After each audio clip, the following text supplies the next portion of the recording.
کہ تم فرعون کے پاس جاؤ، اس نے سرکشی اختیار کر لی، اسے کہو کہ کیا تم اپنی درستگی اور اصلاح چاہتا ہے، اور یہ کہ میں تجھے تیرے رب کی راہ دکھاؤں تاکہ تو اس سے ڈرنے لگے۔ پس اسے بڑی نشانی دکھاتی تو اس نے جھٹلایا اور بڑی نافرمانی کی، نشانی پھر جلدی پلٹا گئی تو انہیں ملا تھا، وہ تھا عصا، اور متعدد ٹائم جو ہے قرآن میں اس کا ذکر آیا کہ اللہ تعالیٰ نے ان کو وہ معاوضہ دیا تھا، اور انہوں نے وہ فرعون کو دکھایا، اور انہوں نے جب جھٹلا دیا تو پھر کیا ہوا تھا ان کے اوپر عبرت ناک ان کا حال ہوا تھا۔ جی پھر پلٹا دوڑ دھوپ کرتے ہوئے، پھر سب کو جمع کر کے پکارا کہ تمہارا سب سے بڑا رب میں ہی ہوں۔ تو اللہ نے بھی اسے آخرت کے اور دنیا کے عذاب میں گرفتار کر لیا۔ بے شک اس میں اس شخص کے لیے عبرت ہے جو ڈرے۔ کیا تمہارا پیدا کرنا زیادہ دشوار ہے یا آسمان کا؟ اسی نے اس کو بنایا، اس کی بلندی اونچی کی، پھر اسے ٹھیک ٹھاک کر دیا، اس کی رات کو تاریک اور اس کے دن کو نکالا، اس کے بعد زمین کو ہموار بچھا دیا، اس میں سے پانی اور چارہ نکالا اور پہاڑوں کو خوب گاڑ دیا۔ یہ سب تمہارے اور تمہارے جانوروں کے فائدے کے لیے ہے۔ پس جب وہ بڑی آفت قیامت آ جائے گی، جس دن کے انسان اپنے کیے ہوئے کاموں کو یاد کرے گا اور ہر دیکھنے والے کے سامنے جہنم ظاہر کی جائے گی، تو جس شخص نے سرکشی کی ہوگی اور دینوی زندگی کو ترجیح دی ہوگی، اس کا ٹھکانہ جہنم ہی ہے۔ ہاں، جو شخص اپنے رب کے سامنے کھڑے ہونے سے ڈرتا رہا ہوگا، اپنے نفس کو خواہش سے روکا ہوگا، تو اس کا ٹھکانہ جنت ہی ہے۔ لوگ آپ سے قیامت کے واقع ہونے کا وقت دریافت کرتے ہیں، آپ کو اس کے بیان کرنے سے کیا تعلق؟ اس کے علم کی انتہا تو اللہ ہی کو معلوم ہے، آپ تو صرف اسے ڈرتے رہنے والوں کو آگاہ کرنے والے ہیں۔ جس روز یہ اسے دیکھ لیں گے تو کیا معلوم ہوگا کہ صرف دن کا آخری حصہ یا اول حصہ ہی دنیا میں رہے ہیں۔ اب کیا ہے یہاں بتایا جا رہا ہے کہ رب کے سامنے کھڑے ہونے سے جس شخص کے اندر ڈر ہوگا تو کیا ہوگا، اور جو خواہشات کی پیروی سے اپنے آپ کو روک لے گا ان کے لیے جنت ہے۔ مطلب اللہ تعالیٰ کے سامنے جو لوگ کھڑے ہونے سے بھی ڈرتے ہیں، اللہ تعالیٰ ان کے معاملے میں بھی انہیں معاف کر دے گا۔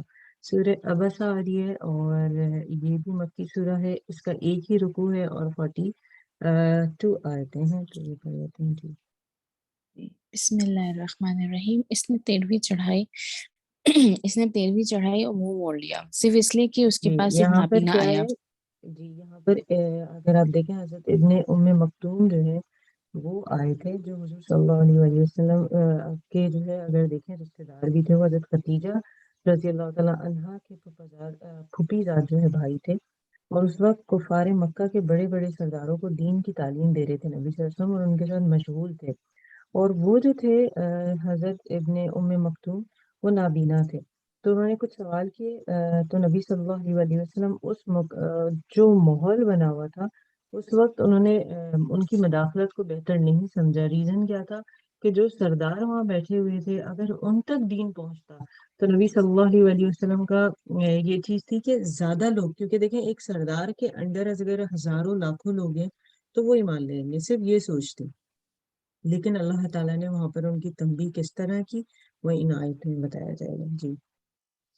کیا تجھے خبر شاید وہ سنور جائے یا نصیحت سنتا اور اسے نصیحت فائدہ پہنچائے؟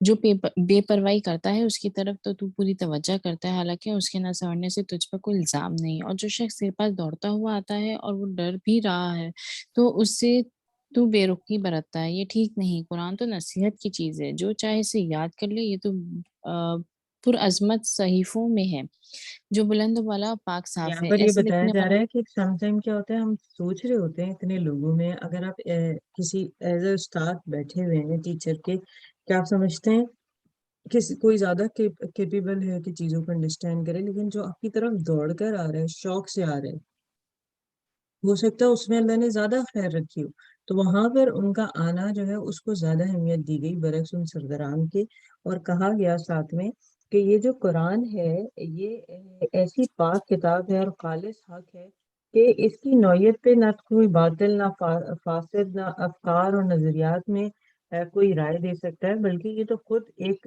نظام ہستی بتانے والا ہے جو ضابطۂ حیات ہے۔ تو کیا ہے کہ آپ نے ان کی طرف توجہ دینا ہے جو آپ کی طرف آلریڈی متوجہ ہیں۔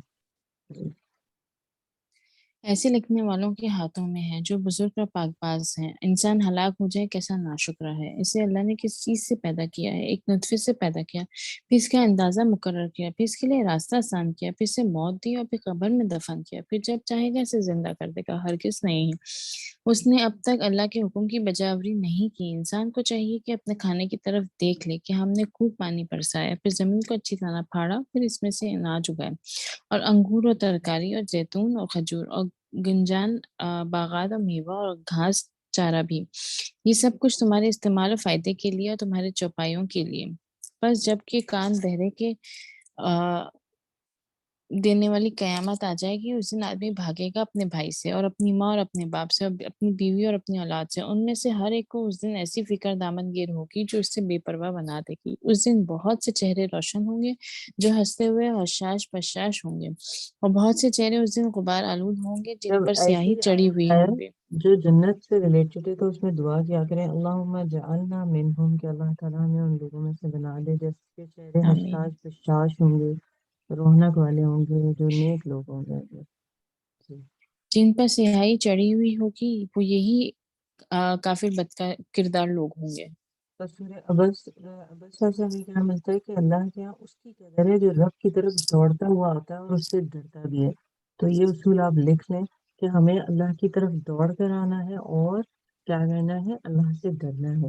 آگے سورہ تکویر آ رہی ہے، یہ مکی سورہ ہے، ایک رکوع ہے اور اس کے 29 آیتیں ہیں۔ جی۔ بسم اللہ الرحمن الرحیم۔ جب سورج لپیٹ لیا جائے گا اور جب ستارے بے نور ہو جائیں گے اور جب پہاڑ چلائے جائیں گے اور جب 10 ماہ کی حاملہ اونٹنیاں بیکار چھوڑ دی جائیں گی اور جب وحشی جانور اکٹھے کیے جائیں گے اور جب سمندر بھڑکائے جائیں گے اور جب جانیں جسموں سے ملا دی جائیں گی اور جب زندہ گاڑی ہوئی لڑکی سے سوال کیا جائے گا اور کس گناہ کی وجہ سے وہ قتل کی گئی، اور جب نامہ مال کھول دیے جائیں گے اور جب آسمان کی کھال اتار لی جائے گی اور جب جہنم بھڑکائی جائے گی اور جب جنت نزدیک کر دی جائے گی، تو اس دن ہر شخص جان لے گا کہ جو کچھ وہ لے کر آیا ہوگا۔ پس میں قسم کھاتا ہوں پیچھے ہٹنے والے، چلنے پھرنے والے، چھپنے والے ستاروں کی، اور رات کی جب جانے لگے اور صبح کی جب یہاں پر چمکنے دیکھیں جو لگے۔ اسٹارٹ ہوا ہے، اذا الشمس کورت واذا النجوم منکدرت واذا الجبال سیرت واذا العشار عطلت۔ آپ اگر دیکھیں تو اس میں کتنا ردم بھی ہے، اگر آپ ان سورہ کو پڑھ رہے ہو تو بہت لطف آتا ہے پڑھتے ہوئے اور خوشی ہوتی ہے۔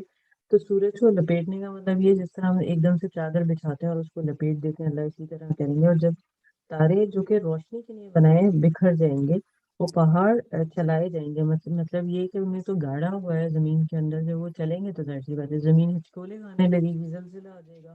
اور 10 ماہ کی اونٹنی کی جو حاملہ اونٹنی کی بات کی گئی، وہ اس لیے کہ اس وقت اہل عرب کے لیے ایسی اونٹنیاں زیادہ قیمتی مال سمجھی جاتی تھیں، جو ابھی ایسی پریگننٹ ہے، ایسی حاملہ ہے جو 10 مہینے کے قریب ہے، تو ان کی زیادہ حفاظت کرتے تھے، دیکھ بھال کرتے تھے، اور وہ کبھی بھی ایسی اونٹنیوں سے غافل بھی نہیں ہوتے تھے، کیونکہ ان کے لیے وہ سب سے زیادہ قیمتی ہوتی تھی، اور وہ ان کو اپنے مال میں عزیز ترین بھی رکھتے تھے اور ان کی حفاظت بھی کرتے تھے۔ تو ان کو بتایا جا رہا ہے قریش مکہ کو کہ یہ حال اس وقت ہونے والا ہے۔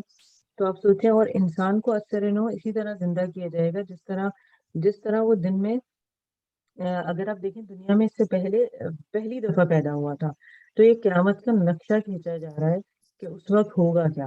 اور اس میں یہ بھی کہا جا رہا ہے کہ لوگ یہ گمان صحیح نہیں، لوگوں کا جو گمان ہے یہ صحیح نہیں ہے، کہ قرآن میں بیان کیا جا رہا ہے کہ کسی دیوانے کی طرف سے یہ شیطانی وسوسہ ہے، ایسا نہیں ہے، کہ وہ اللہ تعالیٰ کی طرف سے ہوگا اور وہ لازم واقع ہونے والا ہے۔ جی۔ یقینی یہ قرآن ایک بزرگ رسول کا کہا ہوا ہے جو قوت والا ہے، عرش والے کے نزدیک بلند مرتبہ، جس کی آسمانوں میں اطاعت کی جاتی ہے اور امین ہے، اور تمہارا ساتھی دیوانہ نہیں ہے۔ اس نے اس فرشتے کو آسمان کے کھلے کنارے پر دیکھا بھی ہے، اور یہ غیب کی باتوں کو بتلانے پر بخیل بھی نہیں، اور یہ قرآن شیطان مردود کا کلام نہیں۔ پھر تم کہاں جا رہے ہو؟ یہ تو تمام جہان والوں کے لیے نصیحت نامہ ہے، بالخصوص اس کے لیے جو تم میں سے سیدھی راہ پر چلنا چاہے، اور تم کچھ بھی نہیں چاہ سکتے مگر وہی جو رب العالمین چاہے۔ جی، تو اس آیت میں بتایا جا رہا ہے اس سورہ کے اندر کہ قیامت کے دن جب سب دھرم بھرم ہو جائے گا، ہر شخص جان لے گا کہ وہ کیا لے کر آیا ہے، کیونکہ اس دن آپ دیکھیں اللہ تعالیٰ کی جتنی بڑی بڑی جو اللہ تعالیٰ اپنی تخلیق بتاتے ہیں، ان سب کے بارے میں اللہ تعالیٰ کیا ہوگا وہ ہمارے سامنے. آگے سورہ انفطار ہے اور یہ مکی سورہ ہے. اس کا ایک رکوع ہے، 19 آیت ہے. تو انشاءاللہ اس کا ٹرانسلیشن کرتے ہیں. بسم اللہ الرحمن الرحیم.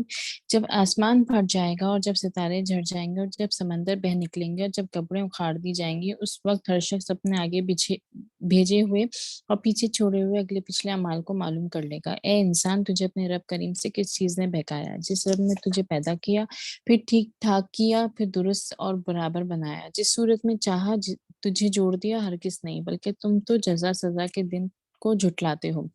حالانکہ تم پر نگہبان مقرر ہے، باعزت لکھنے والے. جو کچھ تم کرتے ہو وہ جانتے ہیں. یقیناً نیک لوگ جنت کے عیش و آرام اور نعمتوں میں ہوں گے، اور یقیناً بدکردار لوگ دوزخ میں ہوں گے، جزا کے دن اس میں داخل ہوں گے.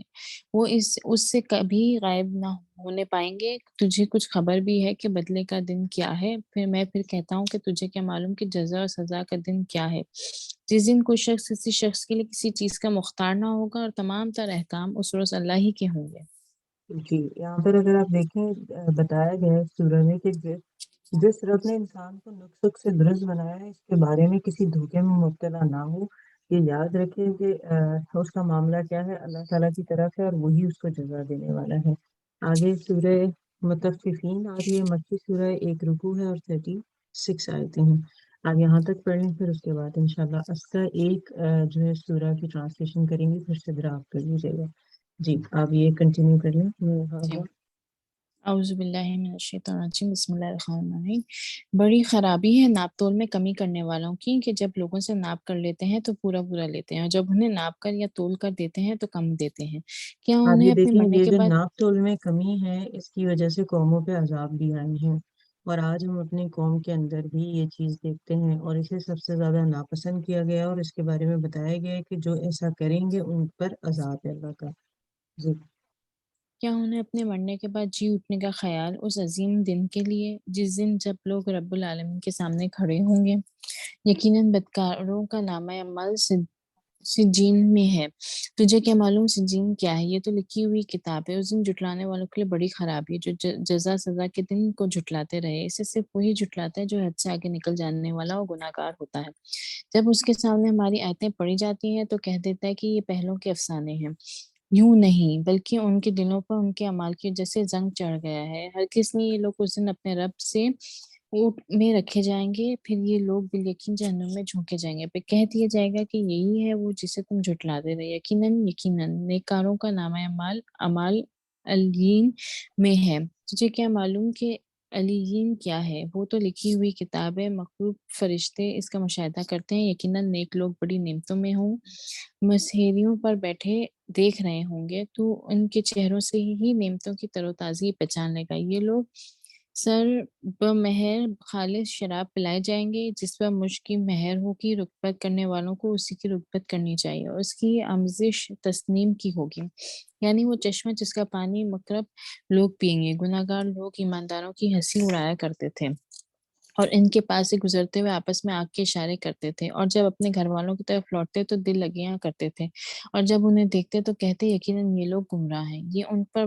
پاسبان بنا کر تو نہیں بھیجے گئے. بس آج ایماندار ان کافروں پر ہنسیں گے، تختوں پر بیٹھے دیکھ رہے ہوں گے کہ اب ان منکروں نے جیسا یہ کرتے تھے پورا پورا بدلہ پا لیا. جی. یہاں پر دیکھیں اس سورہ کے اندر ایک چیز جو سب سے امپورٹنٹ بتائی گئی وہ کیا کہ ناپ تول میں کمی کرنے والے جو ہیں ان کے بارے میں کہ وہ یہ خیال نہ کریں کہ کل وہ اٹھائے ہی جائیں گے، بلکہ اٹھائے بھی جائیں گے اور پورا حساب کتاب بھی ہوگا ان کا. آگے جو سورہ ہے سورہ انشقاق ہے، اور یہ مکی سورہ ہے. اس کا ایک رکوع ہے اور اس کی 25 آیتیں ہیں. آپ اس کا جو ہے اس کی تلاوت ٹرانسلیشن کر لیجیے. Surya When the heavens split asunder and listens to the obey its Lord, and it must do so, and when the earth stretched forth and has cast out all that was in it and became empty, and listens to and obeys its Lord, and must do so. O man, verily you are returning towards your Lord with your deeds and actions, good or bad, a sure returning, and you will meet the results of your deeds which you did. Then, as for him who will be given his record in his right hand, he surely will receive an easy reckoning. and will return to his family in joy. But for whosoever is given his record behind his back, he will invoke for his destruction, and he shall enter a blazing fire and made to taste its burning. Verily, he was among his people in joy. Verily, he thought that he would never come back to us. Yes, verily his Lord has been never beholding him. So I swear by the afterglow of sunset, and by the night and whatever gathers in darkness, and by the moon when it is at the full, you shall certainly travel from the stage to stage in this life and in the hereafter.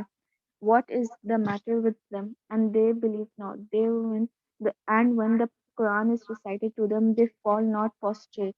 Nay, جی those last who سجدہ آ گیا بیٹا، گڑیا سجدہ آیا، پہلے سجدہ کر لیجیے پھر اسے ہم آگے کرتے ہیں۔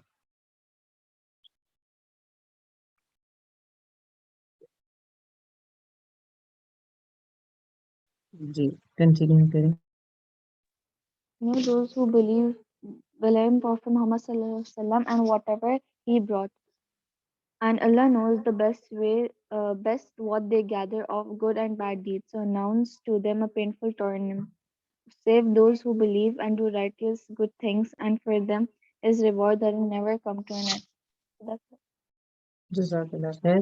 سورہ انشقاق کی انہوں نے پڑھی ہے، ایکچولی کافی دل سے چاہ رہی تھی اور اردو میں پڑھنا مشکل ہو رہا تھا، تو میں نے کہا کہ ٹھیک ہے جو آپ جو انگلش قرآن ٹرانسلیشن وغیرہ لے کے ہی پڑھ رہی ہیں ہمارے ساتھ، تو وہی پڑھیں تو زیادہ بہتر ہے۔ اس کو ایک دفعہ میں پڑھ دیتی ہوں کہ اس میں ایک ارشاد فرمایا کہ اللہ کے نام سے جو بڑے انتہا مہربان اور رحم فرمانے والا ہے، جب آسمان پھٹ جائے گا اور اپنے رب کے فرمان کی تعمیل کرے گا، اور اس کے لیے حق یہی ہے کہ اپنے رب کا حکم مانے، اور جب زمین پھیلا دی جائے گی اور جو کچھ اس کے اندر ہے اسے باہر پھینک کر خالی ہو جائے گی اور اپنے رب کے حکم سے تعمیل کرے گی، اور اس کے لیے حق یہی ہے کہ اس کی تعمیل کرے۔ اے انسان، تو کشا کشا اپنے رب کی طرف چلا جا رہا ہے اور اس نے ملنے والا ہے۔ یہاں دیکھیں آپ اس وقت جو معاملہ ہوگا قیامت کا اسے بیان کیا جا رہا ہے کہ آپ دیکھیں اللہ تعالیٰ پورے قرآن میں ہم 29 پارے میں پڑھتے آئے ہیں، اللہ نے آسمان بنایا، کیا آپ نے دیکھا اس کو؟ جہاں تک آپ کی نظر جاتی ہے وہاں تک دکھتا ہے، پھر اس میں بادل رکھے، وہ کیسے پانی کو زمین سے لیتے ہیں، اور ساری چیزوں کی وضاحت ہے، سمندر سے، دریا سے، کناروں سے، سب سے وہ پانی کو ایویپریٹ کرتے ہیں، اور پھر کیا ہوتا ہے بادلوں میں وہ جمع ہو جاتا ہے، اور پھر اللہ تعالیٰ جہاں سے چاہتا ہے اسے برسا دیتا ہے۔ زمین کی مثال دی کہ وہ مردہ تھی اسے زندہ کیا۔ یہاں اللہ تعالیٰ قیامت کی اگر آپ دیکھیں 30 پارے میں زیادہ تر قیامت کے وقت کیا ہوگا وہ بتایا جا رہا ہے، تمام چیزوں کے بارے میں، اور اپنے لوگوں کی طرف جو خوش خوش پلٹے گا رہا وہ شخص جس کا نام اعمال اس کی پیٹھ کے پیچھے دیا جائے گا، تو وہ موت کو پکارے گا اور بھڑکتی ہوئی آگ میں جا پڑے گا۔ وہ اپنے گھر والوں میں مگن تھا، اس نے سمجھا تھا کہ اسے کبھی پلٹنا نہیں ہے۔ پلٹنا کیسے نہ تھا، اس کا رب اس کے کرتوتوں کو دیکھ رہا تھا۔ تو آپ یہ یاد رکھیں ہر انسان نے اللہ کی طرف واپس جانا ہے اور قیامت کا برپا ہونا بھی حق ہے۔ بس نہیں، میں قسم کھاتا ہوں شفق کی اور رات کی اور جو کچھ وہ سمیٹ لیتی ہے، اور چاند کی جبکہ وہ مائع کامل ہو جاتا ہے، تو تم کو ضرور دریا بدل جائے ایک حالت سے دوسری حالت کی طرف گزرتے چلے جانا ہے۔ آپ دیکھیں جس طرح چاند کی مثال دی گئی ہے، جب پہلی دن کا چاند ہوتا ہے جیسے رمضان، اور خاص کر کچھ چاند ہے جس پر ہم بڑے فوکس کر رہے ہوتے ہیں، ایک تو رمضان کا، دوسرا شوال کا کیونکہ عید ہوتی ہے فرسٹ شوال کو، پھر ذی الحج کا کیونکہ 10 ذی الحج کو پھر حج آ رہا ہوتا ہے۔ تو اسی طرح جس طرح وہ تبدیل ہوتا ہے کہ آپ دیکھیں پہلے دن نظر نہیں آتا، پھر بڑھتا رہتا ہے، 14ویں کا چاند بنتا ہے، پھر گھٹنے لگتا ہے، تو ایسے ہی انسان کی مثال ہے۔ پھر ان لوگوں کو کیا ہو گیا ہے کہ یہ ایمان نہیں لاتے، اور جب قرآن ان کے سامنے پڑھا جاتا ہے تو سجدہ نہیں کرتے۔ سجدہ تلاوت اس میں آئی تھی، اور یہ بہت ہی پیاری آیت ہے کہ جب قرآن آپ کے سامنے پڑھا جا رہا ہے، آپ کے دل کو نرم کر دیا گیا، اللہ کے احکامات بتا دیے گئے، تو کیوں نہیں آپ اس پر ایمان لاتے؟ بلکہ منکرین تو الٹا جھٹلاتے ہیں، حالانکہ جو کچھ یہ اپنے نام اعمال میں جمع کر رہے ہیں اللہ اسے خوب جانتا ہے۔ لہٰذا ان کو دردناک عذاب کی بشارت دے دو، البتہ جو لوگ ایمان لے آئے اور انہوں نے نیک عمل کیے ان کے لیے کبھی ختم نہ ہونے والا اجر ہے۔ تو آپ یہ یاد رکھیں، اس میں خوشخبری اگر آپ دیکھیں کافروں کے لیے بھی کہ انہیں عذاب دیا جائے گا، اور مومنوں کے لیے بھی جنہوں نے اچھے عمل کیے کہ وہ اب جنت میں جائیں گے۔ آگے جو سورہ آ رہی ہے سورہ بروج آ رہی ہے، یہ مکی سورہ ہے، اس کا 1 رکوع ہے اور 22 آیتیں ہیں۔ جی سورہ اب آگے آپ کنٹینیو کر لیجیے۔ بسم اللہ الرحمن الرحیم۔ مجھے قسم ہے برجوں والے آسمان کی اور وعدے کے دن کی، اور قسم ہے حاضر ہونے والے کی اور جس کے پاس لوگ حاضر ہوتے ہیں۔ خندقیں کھودنے والوں پر مار ہو، بہت سے ایندھن والی آگ کی خندقیں، جبکہ وہ اس کے سامنے بیٹھے تھے اور مومنین کے ساتھ جو کچھ کر رہے تھے اسے دیکھ بھی رہے تھے، اور وہ ان سے صرف اسی بات کا بدلہ لے رہے تھے کہ وہ اللہ پر ایمان لے آئے تھے، جو کہ غالب قابل تعریف ہے، اور اللہ کے کہ جس کے پاس آسمانوں اور زمین کی حکومت ہے، اور اللہ ہر چیز پر گواہ ہے۔ بے شک وہ لوگ جنہوں نے مومن مردوں اور مومن عورتوں کو دین سے بہکانے کی کوشش کی، پھر توبہ نہیں کی، تو ان کے لیے جہنم کا عذاب ہے اور ان کے لیے آگ میں جلنے کا عذاب ہے۔ بے شک وہ لوگ جو ایمان لائے اور انہوں نے نیک اعمال کیے، ان کے لیے ایسے باغات ہیں جن کے نیچے نہریں بہتی ہوں گی، یہی بڑی کامیابی ہے۔ بے شک آپ کے رب کی پکڑ بہت سخت ہے۔ بے شک وہی پہلی مرتبہ پیدا کرتا ہے اور وہی دوبارہ پیدا کرے گا، اور وہ بہت بخشنے والا، بہت محنت کرنے والا ہے۔ وہ عرش کا مالک بڑی شان والا ہے، وہ جو چاہے کر گزرتا ہے۔ کیا آپ کے پاس لشکروں کی خبر پہنچی، فرعون اور سمود کی؟ بلکہ کفر کرنے والے تو تکذیب میں پڑے ہوئے ہیں، جبکہ اللہ نے ان کے پیچھے سے ان کا احاطہ کر رکھا ہے۔ بلکہ یہ بڑی شان والا قرآن ہے جو کہ لوح محفوظ میں لکھا ہوا ہے۔ صدق اللہ العظیم۔ کہ اس میں جو ہے سب سے پہلے آسمان کو بتایا گیا کہ عظیم الشان ہے، جس میں تارے بھی ہیں، ستارے بھی ہیں، تمام چیزیں۔ قیامت کے روز کیا چیز اللہ تعالیٰ کے سامنے حاضر کی جائے گی اس کے بارے میں بتایا گیا، اور بتایا گیا کہ جو لوگ غلط کام کرتے ہیں ان کے لیے کیسے گھڑے کھودے جائیں گے۔ نالت جو ہے کن لوگوں کے اوپر ہے جو قرآن کو مانتے نہیں ہیں، اور قرآن جو ہے یہ یاد رکھیں کہ اٹل بھی ہے اور اللہ نے اسے لوح محفوظ پہ جو ہے لکھا ہوا ہے۔ تو یہاں ہمیں یہ تمام چیزوں کو سمجھتے ہوئے ہم نے یہ دیکھنا ہے کہ جو لوگ سمجھتے ہیں مومن جو ہیں ان کو جلایا جائے گا، تو انہیں بتایا جا رہا ہے کہ صرف کافر جو ہیں وہ اللہ کے عذاب سے ڈرے ہیں، کیونکہ اللہ کی پکڑ بہت سخت ہے، اور جو ایمان لے آیا وہ اس سے بچ گیا ہے۔ جی اب ہم آگے کی سورہ پڑھیں گے، سورہ طارق، اور اس کے 1 رکوع ہے اور 17 آیتیں ہیں، 17۔ جی بسم اللہ الرحمن الرحیم۔ مجھے قسم ہے آسمان کی اور رات میں آنے والے کی، اور آپ کو کیا معلوم کہ رات میں آنے والا کیا ہے؟ وہ ایک چمکدار ستارہ ہے، کوئی نفس ایسا نہیں جس پر ایک محافظ مقرر نہ ہو، سو انسان کو غور یہاں کرنا دیکھیں اللہ چاہیے کہ تعالیٰ کے بارے میں بتایا جا رہا ہے کہ اللہ تعالیٰ جو لفظ استعمال ہے 4 آیت میں، حافظ، نگہبان ہے۔ مطلب اللہ تعالیٰ نے آسمان، زمین، سورج، چاند، تارے، پہاڑ، انسان، جانور، پرندے سب بنا کر اس پہ نگہبان بھی وہ خود ہی ہے۔ جیسے ہم قرآن میں پیچھے پڑھ کر آئے تھے کہ ایک پتا بھی گرتا ہے تو اللہ تعالیٰ اس کو جانتا ہے۔ جی انسان کو غور کرنا چاہیے کہ اسے کس چیز سے پیدا کیا گیا ہے۔ اسے ایک اچھلتے ہوئے پانی سے پیدا کیا گیا ہے جو پشت اور سینے کے درمیان سے نکلتا ہے۔ بے شک وہ اسے الٹا کر لانے پر قدرت رکھتا ہے۔ جس دن جی راز کی اب باتیں یہ ظاہر دیکھیں ہو کہ وہ جائیں جو گی۔ ایک باقاعدہ لکوڈ ہے جسے نطفہ کہا جاتا ہے یا مادہ تولید جسے کہتے ہیں، تو وہ ان 2 جگہوں سے، یہ سائنس آج بتا رہی ہے، قرآن 1400 سال پہلے بتا چکا کہ وہ کیسے نکلتا ہے۔ بتایا جا رہا ہے کہ اگر انسان کے جسم کو دیکھیں تو اس کی جو اس کی چیسٹ ہے اور اس کا جو بیک سائڈ ہے اس کے درمیان اللہ تعالیٰ اس کو پیدا کرتا ہے، بناتا ہے، تو اس کا ذکر کیا جا رہا ہے۔ جی جس دن راز کی باتیں ظاہر ہو جائیں گی تو اس کے پاس نہ کوئی طاقت ہوگی اور نہ کوئی مددگار۔ مجھے قسم ہے بارش لانے والے آسمان کی، اور قسم ہے پھوٹ جانے والی زمین کی۔ بے شک یہ ایک فیصلہ کن کلام ہے، یہ کوئی مذاق نہیں ہے۔ یقیناً وہ لوگ بھی تدبیر کر رہے ہیں اور میں بھی ایک تدبیر کر رہا ہوں، اس لیے آپ کافروں کو مہلت دے دیجیے، انہیں تھوڑی سی ڈھیل دے دیجیے۔ صدق کتنی اللہ پیاری العظیم۔ بات ہے کہ آپ دیکھیں اتنے دنوں سے ہمیں بس یہ بتایا جا رہا تھا آسمان سے پانی برستا ہے، بادلوں کے بارے میں بتایا کہ وہ بھوجل ہو جاتے ہیں، فرشتہ ان کو ہانکتا ہے، وہ جو ہانکتا ہے اس کے پاس ایک تلوار ہوتی ہے، یوں کہیں کہ جو آگ کی ہوتی ہے۔ لیکن یہاں بڑی پیاری بات کی جا رہی ہے، یہاں کہا جا رہا ہے بارش، آسمان سے بارش کا برسنا، یا زمین سے وہ ایک، آپ دیکھیں کہ آپ نے جو بیج بویا تھا اس میں سے ایک پو پھوٹی اور وہ اس کا شک ہو جانا، پھٹ جانا، اور آپ دیکھیں ہم نے تو جب کوئی بھی بیج آپ لگاتے ہیں تو زمین کو برابر کر دیتے ہیں، اس کو پھاڑ کے وہ باہر نکلتی ہے، تو یہ اللہ کی نعمتوں میں سے ایک نعمت ہے، اور یہ نعمتیں اللہ تعالیٰ گنوا کر کہہ رہے ہیں کہ یہ یاد رکھو کہ تم سب کو بھی اللہ تعالیٰ کی طرف سے پلٹ کر آنا ہے، اور یہ جو تم مذاق سمجھ رہے ہو اس کو، یہ مذاق نہیں ہے، یہ کھل کر سامنے آ جانے والی بات ہے۔ سورہ اعلیٰ ہے، مکی سورہ ہے، 1 رکوع ہے اور اس کی 19 آیات ہے۔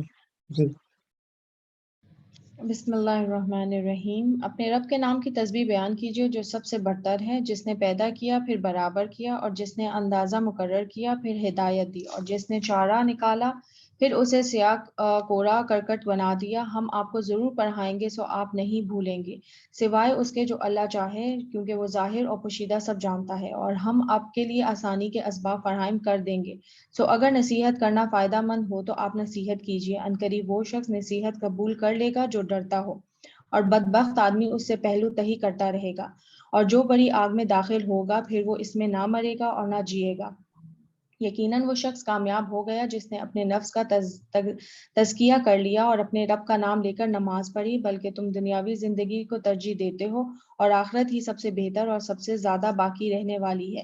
بے شک یہ بات پہلے صحیفوں میں بھی لکھی ہوئی ہے، یعنی ابراہیم علیہ السلام اور موسیٰ علیہ السلام کے صحیفوں میں۔ صدق اللہ جی، اس العظیم۔ سورہ کا آغاز دیکھیں کس طرح ہوا، سبح اسم ربک الاعلی، کہ اے نبی صلی اللہ علیہ وآلہ وسلم اپنے جو رب ہے اس کی برتر نام کی تسبیح کرو، اور کس لیے، الذی خلق فسوی، جس نے پیدا کیا اور تناسب قائم کیا۔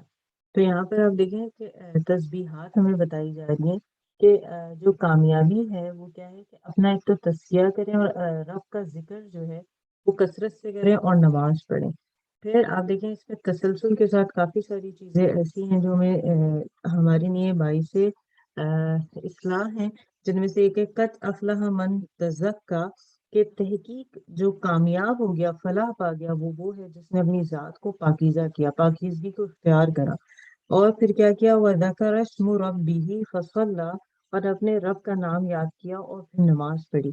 تو آپ یہ یاد کریں رکھیں کہ آپ نے اپنی اصلاح کرنی ہے، اپنی پاکی اختیار کرنی ہے، اور اللہ تعالیٰ کی راہ میں کھڑے ہو کر آپ نے کیا کرنا ہے، نماز پڑھنی ہے۔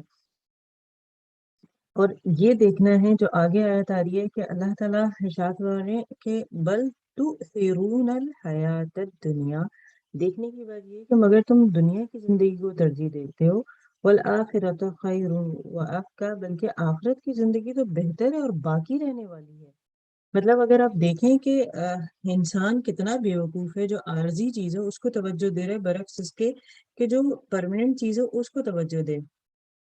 اور بتایا گیا کہ یہ جو صحیفے ہیں یہ وہی ہیں جو یہ سارے جو کہتے تھے کہ ہم اپنے آباء و اجداد کی بات کو مانیں گے، تو 2 نبی کا ذکر کیا گیا۔ کیوں؟ کیونکہ حضرت ابراہیم علیہ السلام کو تمام قومیں مانتی تھی، اور حضرت موسیٰ علیہ السلام کو وہ بنی اسرائیل کہتے تھے کہ مین جو ان کے نبی ہیں وہ تو کہا جا رہا ہے یہ انہی کے صحیفوں میں سے ہے۔ ایسا نہیں ہے کہ صرف نبی صلی اللہ علیہ وسلم اسے بتا رہے ہیں، بلکہ اس سے پہلے جو انبیاء تھے وہ بھی یہی تعلیمات لے کر آئے تھے۔ سورہ غاشیہ مکی سورہ ہے، 1 آیت ہے اور 26 اس کی آیات ہیں اور 1 رکوع ہے۔ جی بسم اللہ الرحمن الرحیم۔ کیا آپ کے پاس اس ڈھانپ لینے والی قیامت کی خبر پہنچی ہے؟ اس دن بہت سے چہرے جھکے ہوئے ہوں گے، محنت کرنے والے تھکے ہوئے، وہ دمکتی ہوئی آگ میں داخل ہوں گے، انہیں گھولتے ہوئے چشمے کا پانی پلایا جائے گا، ان کے لیے کانٹے اور دار درخت کے علاوہ کوئی ٹھکانہ نہ ہوگا، جو نہ صحت مند کرے گا اور نہ بھوک میں کسی کام آئے گا۔ بہت سے چہرے اس دن تر و تازہ بھی ہوں گے، اپنی محنت پر خوش ہوں گے، بلند و بالا باغ میں ہوں گے، وہاں وہ کوئی بےہودہ بات نہ سنیں گے، وہاں بہتا ہوا چشمہ ہوگا، وہاں اونچے رکھے ہوئے تخت ہوں گے اور سامنے چنے ہوئے کٹورے اور برابر بچھے ہوئے گاؤ تکیے اور جگہ جگہ پھیلے ہوئے مخملی قالین۔ کیا وہ اونٹنیوں کو نہیں دیکھتے کہ انہیں کیسے پیدا کیا گیا، اور آسمان کو کہ اسے کیسے بلند کیا گیا، اور پہاڑوں کو کہ انہیں کیسے نصب کیا گیا، اور زمین کو کہ اسے کیسے بچھایا گیا۔ سو آپ نصیحت کرتے رہیے، کیونکہ آپ نصیحت ہی کرنے والے ہیں، اور ان پر کوئی ذمہ داری مقرر نہیں ہے مگر وہ شخص جو منہ موڑ لے اور کافر ہو جائے تو اللہ اسے بڑے عذاب میں مبتلا کرے گا۔ بے شک ہماری طرف ہی انہیں لوٹ کر آنا ہے، ہم پھر ہمارے ذمے ہی ان کا حساب کتاب ہے۔ صدق اللہ العظیم۔ اس میں کیا ہے کہ ہر عطا کا حدیث و غاشیہ، کہا جا رہا ہے کیا تمہیں اس چھا جانے والی آفت، وہ کون سی آفت ہے؟ قیامت کے بارے میں کہی جا رہی ہے۔ اس میں کچھ چہرے بتائے جا رہے ہیں کیسے ہوں گے، کچھ چہرے جو ہے اس دن بارونق ہوں گے، اور کچھ چہرے جو ہے اس دن رسوا کر دیے جائیں گے۔ اور جو چھا جانے والی چیز ہے وہ قیامت ہے۔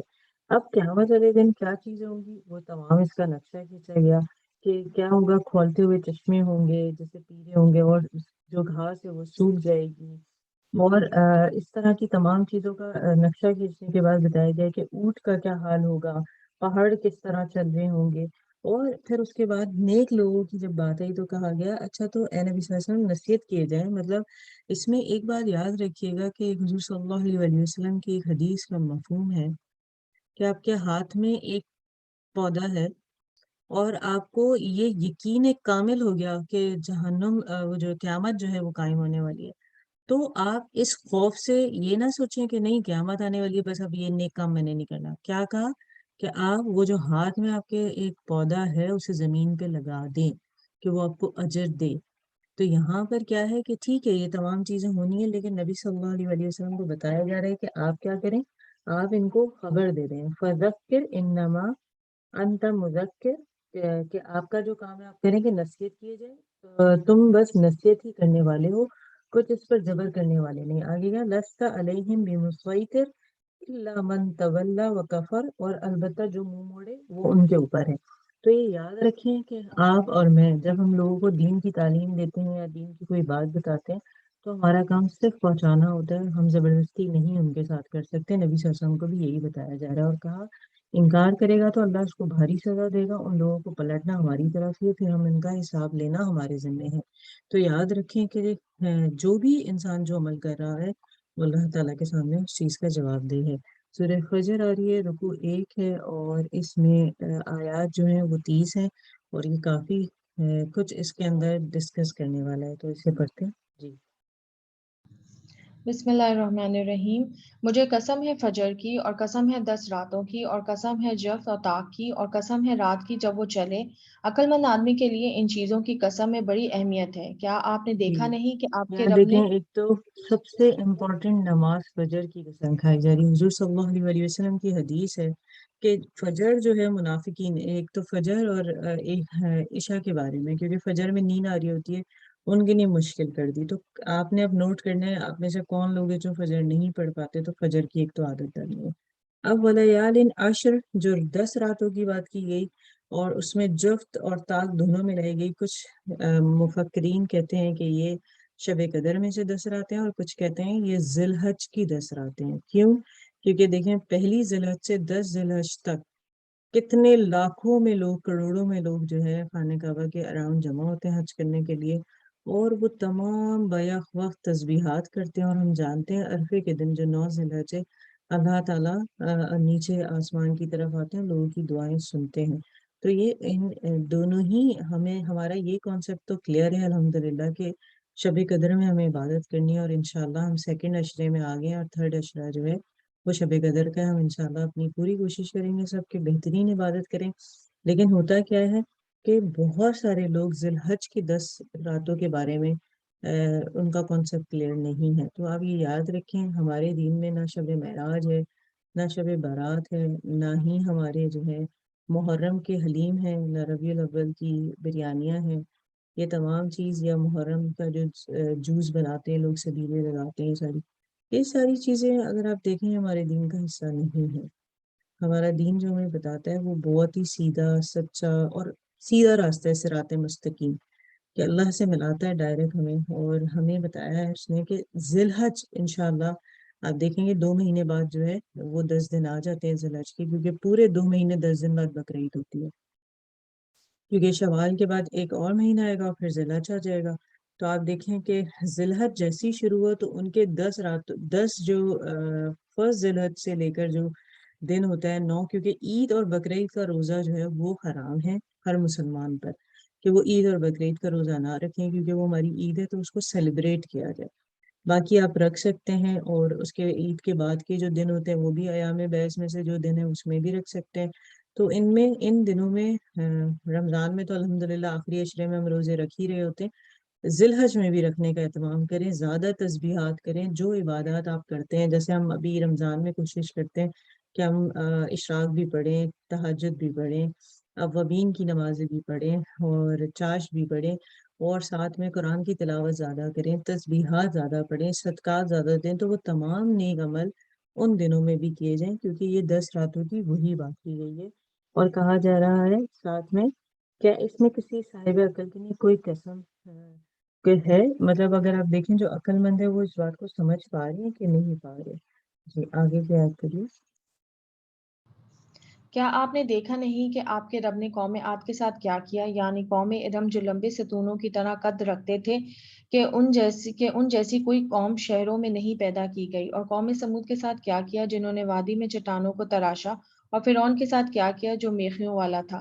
یہ وہ لوگ تھے جنہوں نے شہروں میں سرکشی کی، سو ان میں خوف فساد پھیلایا، تو آپ کے رب نے ان پر عذاب کا کوڑا برسایا. بے شک آپ کا رب طاق میں ہے. چنانچہ جب یہاں پر ان ایک چیز کو آپ سمجھ لیں، یہ جو عاد اور سمود کی بات کی جا رہی ہے اگر آپ دیکھیں انہیں کہا جاتا ہے وہ ایک تو بہت ہی لمبے تھے. اگر آپ دیکھیں نا جب دنیا کا آغاز ہوا ہے تو انسان اور ہر چیز جو وہ کھاتے تھے ان کی سائز میں اور آج جو سائز ہمیں ملتا ہے چاہے وہ انسان ہو چاہے وہ خوراک ہو ان کی نباتات، ان کے سائز میں بہت فرق ہے. ان کے بارے میں کہا جاتا ہے وہ کیا کرتے تھے. اگر آپ دیکھیں پہاڑ کو توڑنا کتنا مشکل ہے. ابھی بہت سارے لوگ جو ٹائلس وغیرہ کا کام کرتے ہیں یا ماربل وغیرہ کا، باقاعدہ وہ ادھر ان جگہوں کو وہ پہلے خریدتے ہیں اور خریدنے کے بعد وہاں پر چھوٹے چھوٹے سے وہ ایک اس طرح کا بلاسٹ کرتے ہیں جس سے وہ پھٹے، اور پھر اس سے جو پتھر نکلتا ہے اس کی کٹنگ اور یہ سارا کچھ کرنا ایک بہت لمبا پروسیس ہوتا ہے. وہ اتنے جاندار تھے کہ وہ ہاتھوں سے اس کو تراش کے گھر ہی انہوں نے پہاڑوں کے اندر بنائے تھے. آپ سوچیں کتنے طاقتور ہوں گے. اور کہا جاتا ہے لمبے اتنے تھے اس وقت، تو ظاہر سی بات ہے گاڑیاں نہیں تھی، نہ لینڈ ٹرانسپورٹ، نہ واٹر، نہ ہی جو ہے اگر آپ دیکھیں ایئر ٹرانسپورٹ تھی. لیکن کہا جاتا ہے مثال کے طور پہ انہوں نے ایسے گھر بنائے ہوئے تھے کہ اگر انہوں نے سعودیہ میں بنایا مدین میں تو وہ جو پتھر لے کر آئے وہ مصر سے لے کر آئے ہیں، مطلب چل کر ہی لے کر آتے ہوں گے. تو اتنے وہ لمبے اور چوڑے ہوا کرتے تھے. لیکن ہوا کیا، جب انہوں نے اللہ کی کو واحد و لا شریک نہیں مانا، اس کی وحدانیت کو نہیں مانا، تو ان کی اتنی جان اتنی صلاحیت ہے کہ وہ جو تراشتے تھے پہاڑوں کو سب ضائع ہو گئی. اور ابھی ہم پڑھ کر آئے عاد اور سمود کا جب ذکر آیا کہ ایک ہفتے ایسی تیز آندھی چلی کہ وہ سب وہی مر گئے. اور پھر آپ دیکھیں فرعون کے بارے میں کہ اسے کیا اللہ تعالیٰ نے شان و شوکت دی تھی، کیا چیز تھی جو ابھی بھی موجود نہ ہو اس کے پاس. آپ دیکھیں آج بھی جو مصر ہے اس کے جو اینٹک چیزیں ہیں وہ دنیا میں مانی جاتی ہیں، اور کتنی چیزیں جو زمین کے اندر سے اب نکلتی ہیں اور جو کئی سو سال پرانی ہیں. کیونکہ یہ تاریخ کا اگر آپ دیکھیں کچھ لوگوں کو انٹرسٹ ہوتا ہے تو وہ پڑھتے بھی ہیں اور کچھ لوگوں کو نہیں ہوتا. کہ اگر آپ دیکھیں کہ بہت سارے ملک ایسے ہیں جیسے شام کا ذکر آ رہا ہے، فلسطین کا ذکر آ رہا ہے، مصر کا ذکر آ رہا ہے. یہ اس جب انبیاء کرام کا سلسلہ کڑی ہم دیکھتے ہیں حضرت ابراہیم سے حضرت اسحاق، حضرت اسماعیل، حضرت یعقوب، تو آپ دیکھیں وہ تب سے ان شہروں کا نام ہے، فلسطین کا بھی، کنعان کا بھی، مصر کا بھی. تو یہ ہمارے بہت ہی پیارے شہر ہیں، اور یہ ادھر ہمارے انبیاء کرام رہا کرتے تھے. تو آپ دیکھیں مصر کے جو تاریخ کو اگر آپ دیکھیں جو کہ حضرت یوسف علیہ السلام کے زمانے سے بڑی جڑی ہوئی ہے، کہ اس وقت سے وہاں پر پہننے اوڑھنے اور وہ ماڈرن ہوا کرتا تھا دنیا میں باقی دوسری اس سے.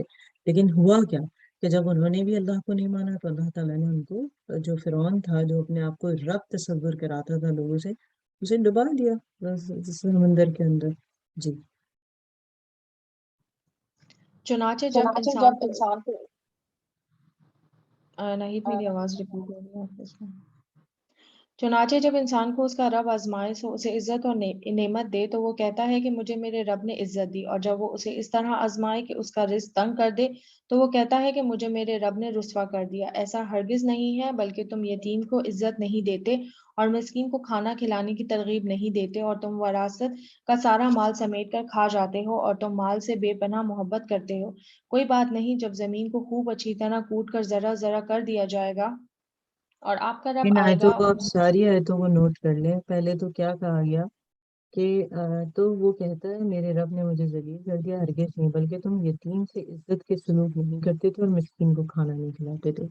یتیم میں نے آپ کو بتایا تھا کہ وہ بچہ کہلاتا ہے جس کا باپ جو ہے ابھی وہ 12 سال کا بھی نہیں ہوا اور وہ جس کے والد موجود نہیں ہے وہ.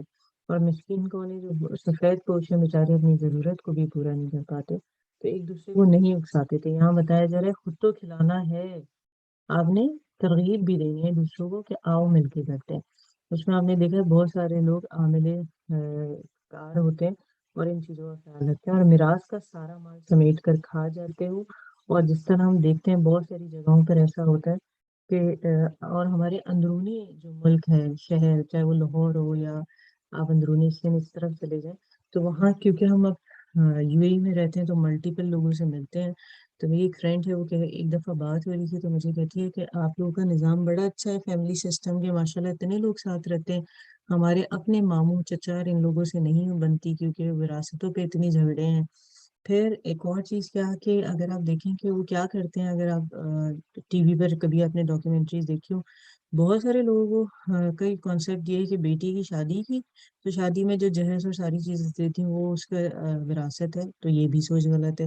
یا کسی بھی طریقے سے اللہ تعالیٰ کے بنائے ہوئے جو اصول ہیں، اللہ تعالیٰ نے قرآن میں جو بتایا، اگر آپ اس کے مطابق ان میں تقسیم نہیں کر رہے اور آپ کو اگر اللہ نے اختیار دیا اور اس میں آپ نے رد و بدل کیا، تو یقین رکھیں کہ آپ نے اپنے لیے جہنم کا ایک ٹکڑا لے لیا. جیسے حضور صلی اللہ علیہ وسلم کی حدیث ہے کہ جس طرح گھر کسی کا بنا ہے، اور جس طرح اکثر آپ نے دیکھا ہوگا ایشین کنٹریز میں خاص کر ایسا ہوتا ہے، جو ان کا نقشہ ہے اس کے باہر وہ پارکنگ نکال دیتے ہیں، جس طرح کوئی چبوترا بنا دیتے ہیں یا کوئی ایسی چیز کر لیتے ہیں جو ان کے گھر کے اندر آ جائے، دیوار کو باہر نکال دیتے ہیں. تو کہا کہ اگر کوئی شخص چاہے سرکاری زمین ہے یا کسی اور کی زمین ہے، جیسے لوگ قبضہ کر لیتے ہیں، تو کہا کہ اگر اس نے کسی کی بھی زمین پر یا کسی چیز پر قبضہ کیا تو اور فیصلہ مجھ سے کرا لیا نبی صلی اللہ علیہ وسلم سے. کچھ لوگ چرب زبان ہوتے ہیں، چرب زبان کے وہ باتیں کرنے میں اتنے بہترین ہوتے ہیں کہ وہ ہر طریقے سے آپ کو ثابت کر دیں گے وہ ٹھیک ہے. تو نبی صلی اللہ علیہ وسلم کیونکہ انسان ہے، بشر ہونے کے لیے انہوں نے اگر فیصلہ کر دیا تو نبی صلی اللہ علیہ وسلم نے ارشاد فرمایا، کیونکہ کچھ کیسز ایسے آئے حق پہ کوئی تھا لیکن چرب زبان دوسرا بندہ تھا، اسے بولنا نہیں آتا تھا، تو فیصلے کے بعد پتہ چلا تو نبی صلی اللہ علیہ وسلم نے کہا بے شک وہ مجھ سے جہنم کا ایک ٹکڑا لے کے چلا گیا. تو وراثت کے مال پر بہت غور کریں، جس طرح ہم زکوٰۃ، نماز، روزے پر کرتے ہیں اور مال کی محبت میں بری طرح گرفتار ہو گیا. یاد رکھیں یہ مال اللہ کا ہے اور انسان نے اسے ساتھ لے کے نہیں جانا، یہیں چھوڑ کے جانا ہے. یقین کریں جیسے ہم ساری خواتین کے پاس کسی کے پاس کم اور کسی کے پاس زیادہ زیور تو ہوتے ہی ہیں، لیکن آپ یاد رکھیں کہ آپ خود کتنا پہنتے ہیں. خاص کر جو انڈیا پاکستان میں رہتے ہیں تو وہ تو بیچارے خوف سے ہی نہیں پہنتے. یہاں چلے آپ تھوڑا بہت پہن لیتے ہیں کہ آپ کو یہ ڈر نہیں ہوتا ہے کوئی چھینے گا یا جو کچھ بھی، لیکن آپ دیکھیں وہ اتنا آپ نے پہنا نہیں ہوتا، آپ کے ذہن میں یہ ہوتا ہے کہ بچوں کے لیے یہ کر لیں گے، اس کو ایسا کر لیں گے. آج سانس نکلتی ہے نا تو کل وہ وراثت ہے، اور ایسی وراثت ہے جو مال آپ کے پاس ہے کہ اس میں جب وراثت تقسیم ہوتی ہے سب کا نام ہوتا ہے سوائے ایک آپ کے. تو ہمیشہ یاد رکھیں جو مال جمع کر رہے ہیں اس سے زکوٰۃ بھی دیں، صدقات بھی دیں، اور کسی کا حق نہ ماریں. اگر آپ نے ایسا کیا ہے تو قرآن اس کے لیے واضح طور پر آپ کو بتا رہے کہ پھر آپ کا کیا انجام ہے. یہ سورہ جب پڑھ لیں گی تو آپ روز پڑھنا چاہ رہی ہیں سورہ بلد سے، انشاءاللہ روز آپ پڑھ لیجیے گا. جی اور آپ کا رب آئے گا اور قطار اندر قطار فرشتے بھی، اور اس دن جہنم کو لایا جائے گا. اس دن انسان نصیحت قبول کرنا چاہے گا، اب اسے کہاں نصیحت ملے گی؟ وہ کہے گا کہ اے کاش میں نے اپنی زندگی کے لیے کچھ آگے بھیجا ہوتا. سو اس دن اس کے عذاب جیسا کوئی عذاب نہ دے سکے گا، اور اس کی جگر جیسی جگر کوئی نہ کر سکے گا. اسے نفس مطمئنہ اے نفس مطمئنہ تم اپنے رب کی طرف چل، اس حال میں کہ اس سے راضی، وہ تجھ سے راضی. سو تو میرے خاص بندوں میں شامل ہو جا اور تو میری جنت میں داخل ہو جا. صدق اللہ العظیم. اس میں اگر آپ دیکھیں سورہ کے اندر ہمیں بتایا گیا سورہ فجر میں کہ مال کی محبت میں گرفتار ہو کر انسان یتیم اور مسکین کو عزت نہیں دیتا تو جہنم سامنے آ جائے گی تو نیک کام کرنا اس کو کوئی فائدہ نہیں دے گا. اور یہاں جو آیت نمبر 27 ہے، 8 ہے اور 9 ہے، یا ایھا النفس مطمئنہ ارجعی الی ربک راضیۃ مرضیہ فادخلی فی عبادی وادخلی الجنۃ. تو آپ یہ دیکھیں کہ ایک وہ شخص ہوگا جس کا جو نفس ہے وہ مطمئن ہوگا، وہ کسی شک و شبہ میں مبتلا نہیں ہوگا، بلکہ اس کے دل میں ایک اطمینان ہوگا. وہ واحد اللہ شریک اللہ تعالیٰ کو اپنا رب مانتا ہوگا، تمام انبیاء پر اور دین حق کو مانتا ہوگا، رسول صلی اللہ علیہ وآلہ وسلم قرآن پر عمل کرتا ہوگا، نبی صلی اللہ علیہ وسلم کی سنت پر عمل کرتا ہوگا، اللہ تعالیٰ کے احکامات کو مانتا ہوگا. اب اس کا کیا ہے کہ وہ نفس مطمئن ہوگا. وہ کیا کہے گا؟ چل اپنے رب کی طرف، حال میں کہ تو اپنے انجام نیک سے خوش اور اپنے رب کے نزدیک پسندیدہ ہے. شامل ہو جا میرے نیک بندوں میں اور داخل ہو جا میری جنت میں. تو یہ بڑی پیاری چیز ہے اور اس کے لیے آپ نے یہی دعا کرنی چاہیے، اللہم جعلنا منہم، کہ اللہ تعالیٰ ہمیں ان میں سے بنا دے. آمین. آگے سورہ آ رہی ہے سورہ بلد، مکی سورہ ہے، 1 رکوع ہے اور اس کی 20 آیتیں ہیں، 20 آیتیں. تو افروز جی آپ ٹرانسلیشن کر لیجیے. بسم اللہ الرحمن الرحیم. میں اس شہر کی قسم کھاتا ہوں تیرے لیے اس شہر میں لڑائی حلال ہونے والی ہے، اور قسم ہے انسانی باپ اور اولاد کی، یقیناً ہم نے انسان کو بڑی مشقت میں پیدا کیا ہے، کیا یہ گمان کرتا ہے کہ یہ کسی کے بس میں ہی نہیں؟ اب یہ کہتا کس چیز پھرتا کی قسم کھائی جا رہی ہے؟ یہ خانہ کعبہ کی قسم کھائی جا رہی ہے. آپ دیکھیں اس کے حدود کے اندر، اب جو میقات ہے، میقات کے اندر جو بھی آ جاتا ہے وہ کیا ہے؟ اللہ کے امان میں آ جاتا ہے اور وہ اس کی حفاظت کرنے والا ہے. تو ان کی بات کی جا رہی ہے. جی کہتا پھرتا ہے کہ میں نے تو بہت کچھ مال خرچ کر ڈالا، کیا یوں سمجھتا ہے کہ کسی نے اسے دیکھا ہی نہیں؟ کیا ہم نے اس کی 2 آنکھیں نہیں بنائی اور زبان اور ہونٹ نہیں بنائے؟ ہم نے دکھا دیے اس کو دونوں راستے، سو اس سے نہ ہو سکا کہ گھاٹی میں داخل ہوتا. اور تو کیا سمجھا کہ گھاٹی ہے کیا؟ کسی گردن غلام لونڈی کو آزاد کر دینا، یا بھوک والے دن کھانا کھلانا کسی رشتہ دار یتیم کو یا خاکسار مسکین کو. پھر ان لوگوں میں سے ہو جاتا جو ایمان لاتے ایک دوسرے کو صبر کی اور رحم کرنے کی وصیت کرتے ہیں. یہی لوگ ہیں دائیں بازو والے خوش بختی والے، اور جن لوگوں نے ہماری آیتوں کے ساتھ کفر کیا وہ بائیں ہاتھ والے کم بختی والے ہیں. انہی پر آگ ہوگی جو چاروں طرف سے گھیری ہوئی ہوگی. جی اس میں اگر آپ دیکھیں، اس میں بتایا جا رہا ہے کہ انسان محنت اور مشقت کے لیے پیدا کیا گیا ہے، ایمان، صبر اور رحمت کی تلقین کرنے کے لیے. اگر وہ یہ تمام چیزیں کرتا ہے تو وہ کیا ہوگا؟ اصحاب الیمین، مطلب داہنے ہاتھ والا ہوگا، سیدھے ہاتھ والا. تو اللہ تعالیٰ ہم سے ایسے کام کرائے، اور جو لوگ غلط کام کریں گے ان کے لیے پھر جہنم ہے. اب سورہ شمس سے 1 رکوع ہے اور اس کی 15 آیتیں ہیں. تو یہ پڑھ لیتے ہیں. جی بسم اللہ الرحمن الرحیم. قسم ہے سورج کی اور اس کی دھوپ کی، اور چاند کی جب اس کے پیچھے آئے، اور دن کی جب سورج کو نمایاں کرے، اور رات کی جب اسے ڈھانپ لے، اور آسمان کی اور اس کے بنانے کی، اور زمین کی اور اسے ہموار کرنے کی، اور نفس کی اور اسے درست کرنے کی. پھر اس کو برائی سے بچانے اور پرہیزگاری کرنے کی سمجھ دی. جس نے اسے پاک کیا وہ کامیاب ہوا، اور جس نے اسے خاک میں ملا دیا وہ ناکام ہوا. قوم سمود نے اپنی سرکشی کے باعث جھٹلایا جب ان میں سے ان کا بڑا بدبخت اٹھ کھڑا ہوا. جی یہاں پر دیکھیں انہیں کتنی پیاری بات کی جا رہی ہے. وَنَفْسٍ وَمَا سَوَّاهَا فَأَلْهَمَهَا فُجُورَهَا وَتَقْوَاهَا قَدْ أَفْلَحَ مَنْ زَكَّاهَا وَقَدْ خَابَ مَنْ دَسَّاهَا. یہاں دیکھیں کتنی پیاری بات اس میں کی گئی کہ نفس جو ہے انسان کی، اور اس ذات کی قسم جس سے اسے ہموار کیا، پھر اس کی بدی اور اس کی پرہیزگاری اس پر الہام کر دی گئی. اب دیکھیں انسان کو اللہ تعالیٰ نے بتا دیا ہے کیا رحمان کا راستہ ہے، کیا شیطان کا راستہ ہے، اور اس کو چھوٹا سا اختیار دیا ہے کہ اب تم دیکھ لو تمہیں کس راستے پہ چلنا ہے. کیونکہ دیکھیں کچھ ہماری خواہشات نفس ہوتی ہیں اور کچھ اللہ تعالیٰ کے احکامات ہوتے ہیں. جب ہم اس کو کنٹرول کر لیتے ہیں تو پھر ہم نیک لوگوں میں آ جاتے ہیں. پھر ان کے لیے کہا گیا، اگر آپ دیکھیں کہ ان کے لیے کہا قد افلح من زکاہا، یقیناً فلاح پا گیا جس نے نفس کا تزکیہ کیا، مطلب اس کو پاک صاف رکھا اور پاکی کو اختیار کیا. اور نامراد ہوا جس نے اس کو دبا دیا. وقت خوابہ من دساہا. تو اصل چیز کیا ہے کہ اللہ تعالیٰ نے جو ہمیں احکامات دیے اس کے مطابق ہم زندگی گزار رہے ہیں. پھر قوم سمود کا ذکر آ رہا ہے کہ انہوں نے سرکشی کی، نبیوں کو جھٹلایا، تو ان کا حال کیا ہوا ابھی ہم پیچھے بھی پڑھ کر آئے ہیں کہ 1 ہفتے کی ایسی ہوا چلی طوفانی کہ وہ سب ختم ہو گئے. جی آگے بڑھیے. یہاں پہ اذان ہو رہی ہے، کوئی 5 منٹس کنٹینیو کر لیں پھر میں وہ جوائن کروں گی. ایسے ہو ٹھیک ہے. سکتا ہے؟ ٹھیک، بالکل بالکل آپ آرام سن لیجیے کیونکہ پھر یہاں ہو جائے گی. اس کو میں کمپلیٹ کر لیتی ہوں، پھر آگے کوئی جی پڑھنا چاہتا ہے تو وہ پڑھ سکتا ہے. جی سمود نے اپنی سرکشی کی بنا پر جھٹلایا جب اس قوم کا سب سے زیادہ شقی آدمی پچھڑ کر آیا تو اللہ تک کے رسول نے ان لوگوں سے کہا کہ خبردار اللہ کی اونٹنی کو ہاتھ نہ لگانا اور اس کے پانی پینے میں مانے نہ ہونا. مگر انہوں نے اس کی بات کو جھوٹا قرار دیا اور اونٹنی کو مار ڈالا. آخرکار ان کے گناہ کی پاداش میں ان کے رب نے ان پر ایسی آفت توڑی کہ ایک ساتھ سب کو پیوند سے خاک کر دیا، اور اسے اپنے اس فعل کے کسی برے نتیجے کا کوئی خوف نہیں ہے. یہاں ہم دیکھ رہے ہیں کہ انہوں نے ایک وہ مانگی تھی کہ ہمیں جو ہے ایک نشانی دے دیں. تو کیا ہوا تھا کہ انہیں جو دی گئی تھی نشانی وہ تھی اونٹنی. اور روٹنی کا کیا کیا تھا انہوں نے؟ ڈیسائیڈ یہ ہوا تھا ایک دن یہ کنویں سے پانی پئیں گے اور ایک دن اور نہیں. تو انہوں نے کہا لو جی یہ تو ہم پہ ایک مسئلہ ہی آ گیا, پانی کا مسئلہ آ گیا کہ نہ ہمارے جانور پی سکتے ہیں نہ ہم پی سکتے ہیں, ایک دن صرف یہ پیے گی. تو انہوں نے کہا کہ بس یہی ہے, اس کی پونچھوں سے اسے کاٹ دو. اور انہوں نے اللہ کی نشانی کے ساتھ یہ معاملہ کیا. آگے سورہ لیل آ رہی ہے, ایک رکوع ہے اور 21 آیتیں ہیں. جی سے پھر آگے کنٹینیو کیجیے. بسم اللہ الرحمن الرحیم. مجھے قسم ہے رات کی جب وہ چھا جائے اور قسم ہے دن کی جب وہ روشن ہو جائے اور اس کی جو اس نے نر اور مادہ پیدا کیے. بے شک تمہاری کوششیں مختلف ہیں.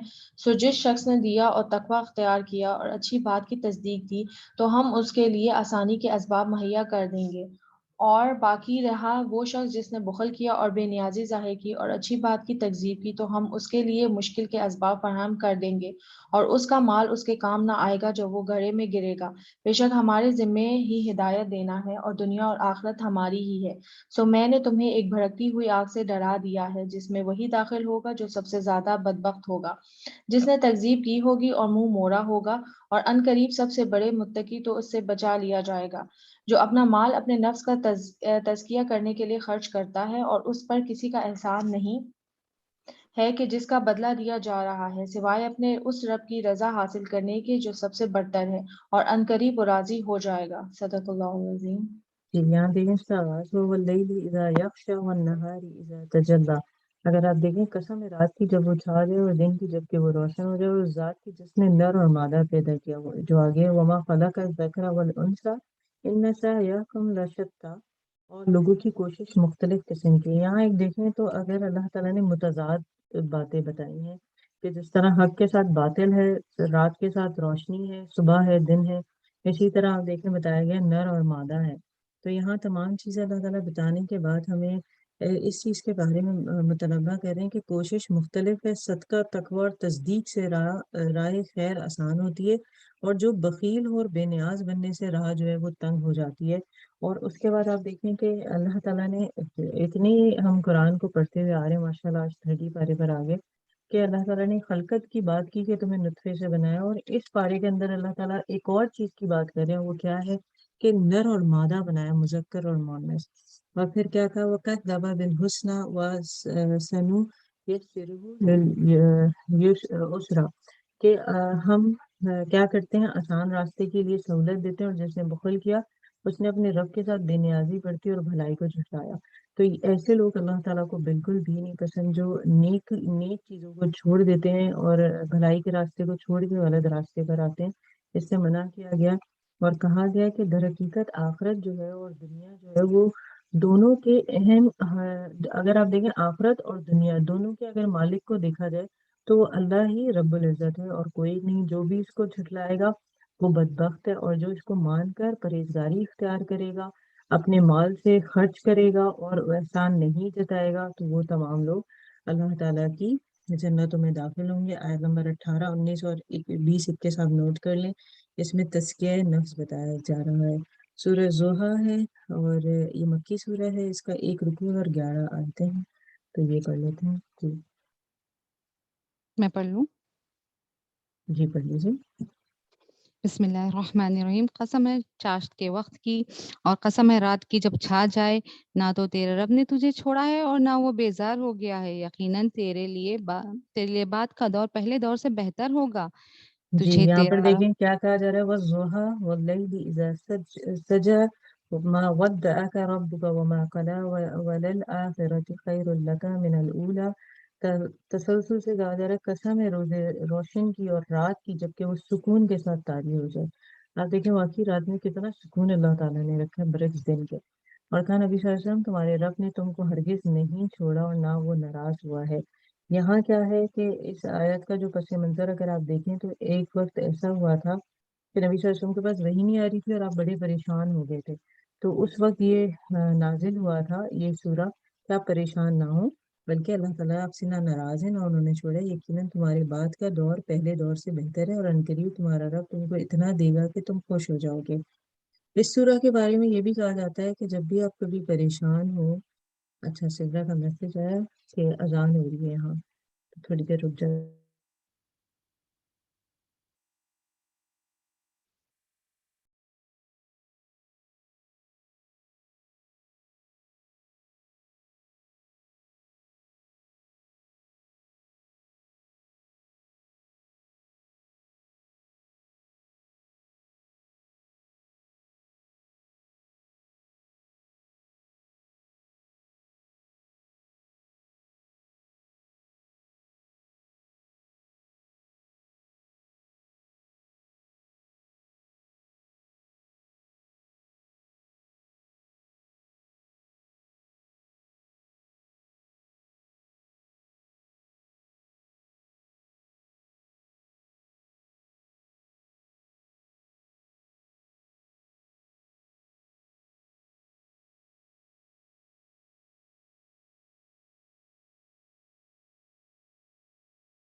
جی اذان کمپلیٹ ہوگی. تجھے تیرا رب بہت جلد انعام دے گا اور تو راضی ہو جائے گا. کیا اس نے تجھے یتیم پا کر جگہ نہیں دی اور تجھے راہ بھلا ابھی ہو رہی ہے اذان. جی میں یہی پوچھ رہی تھی ختم ہوگی کیونکہ یہاں آواز آتی ہے. سوری.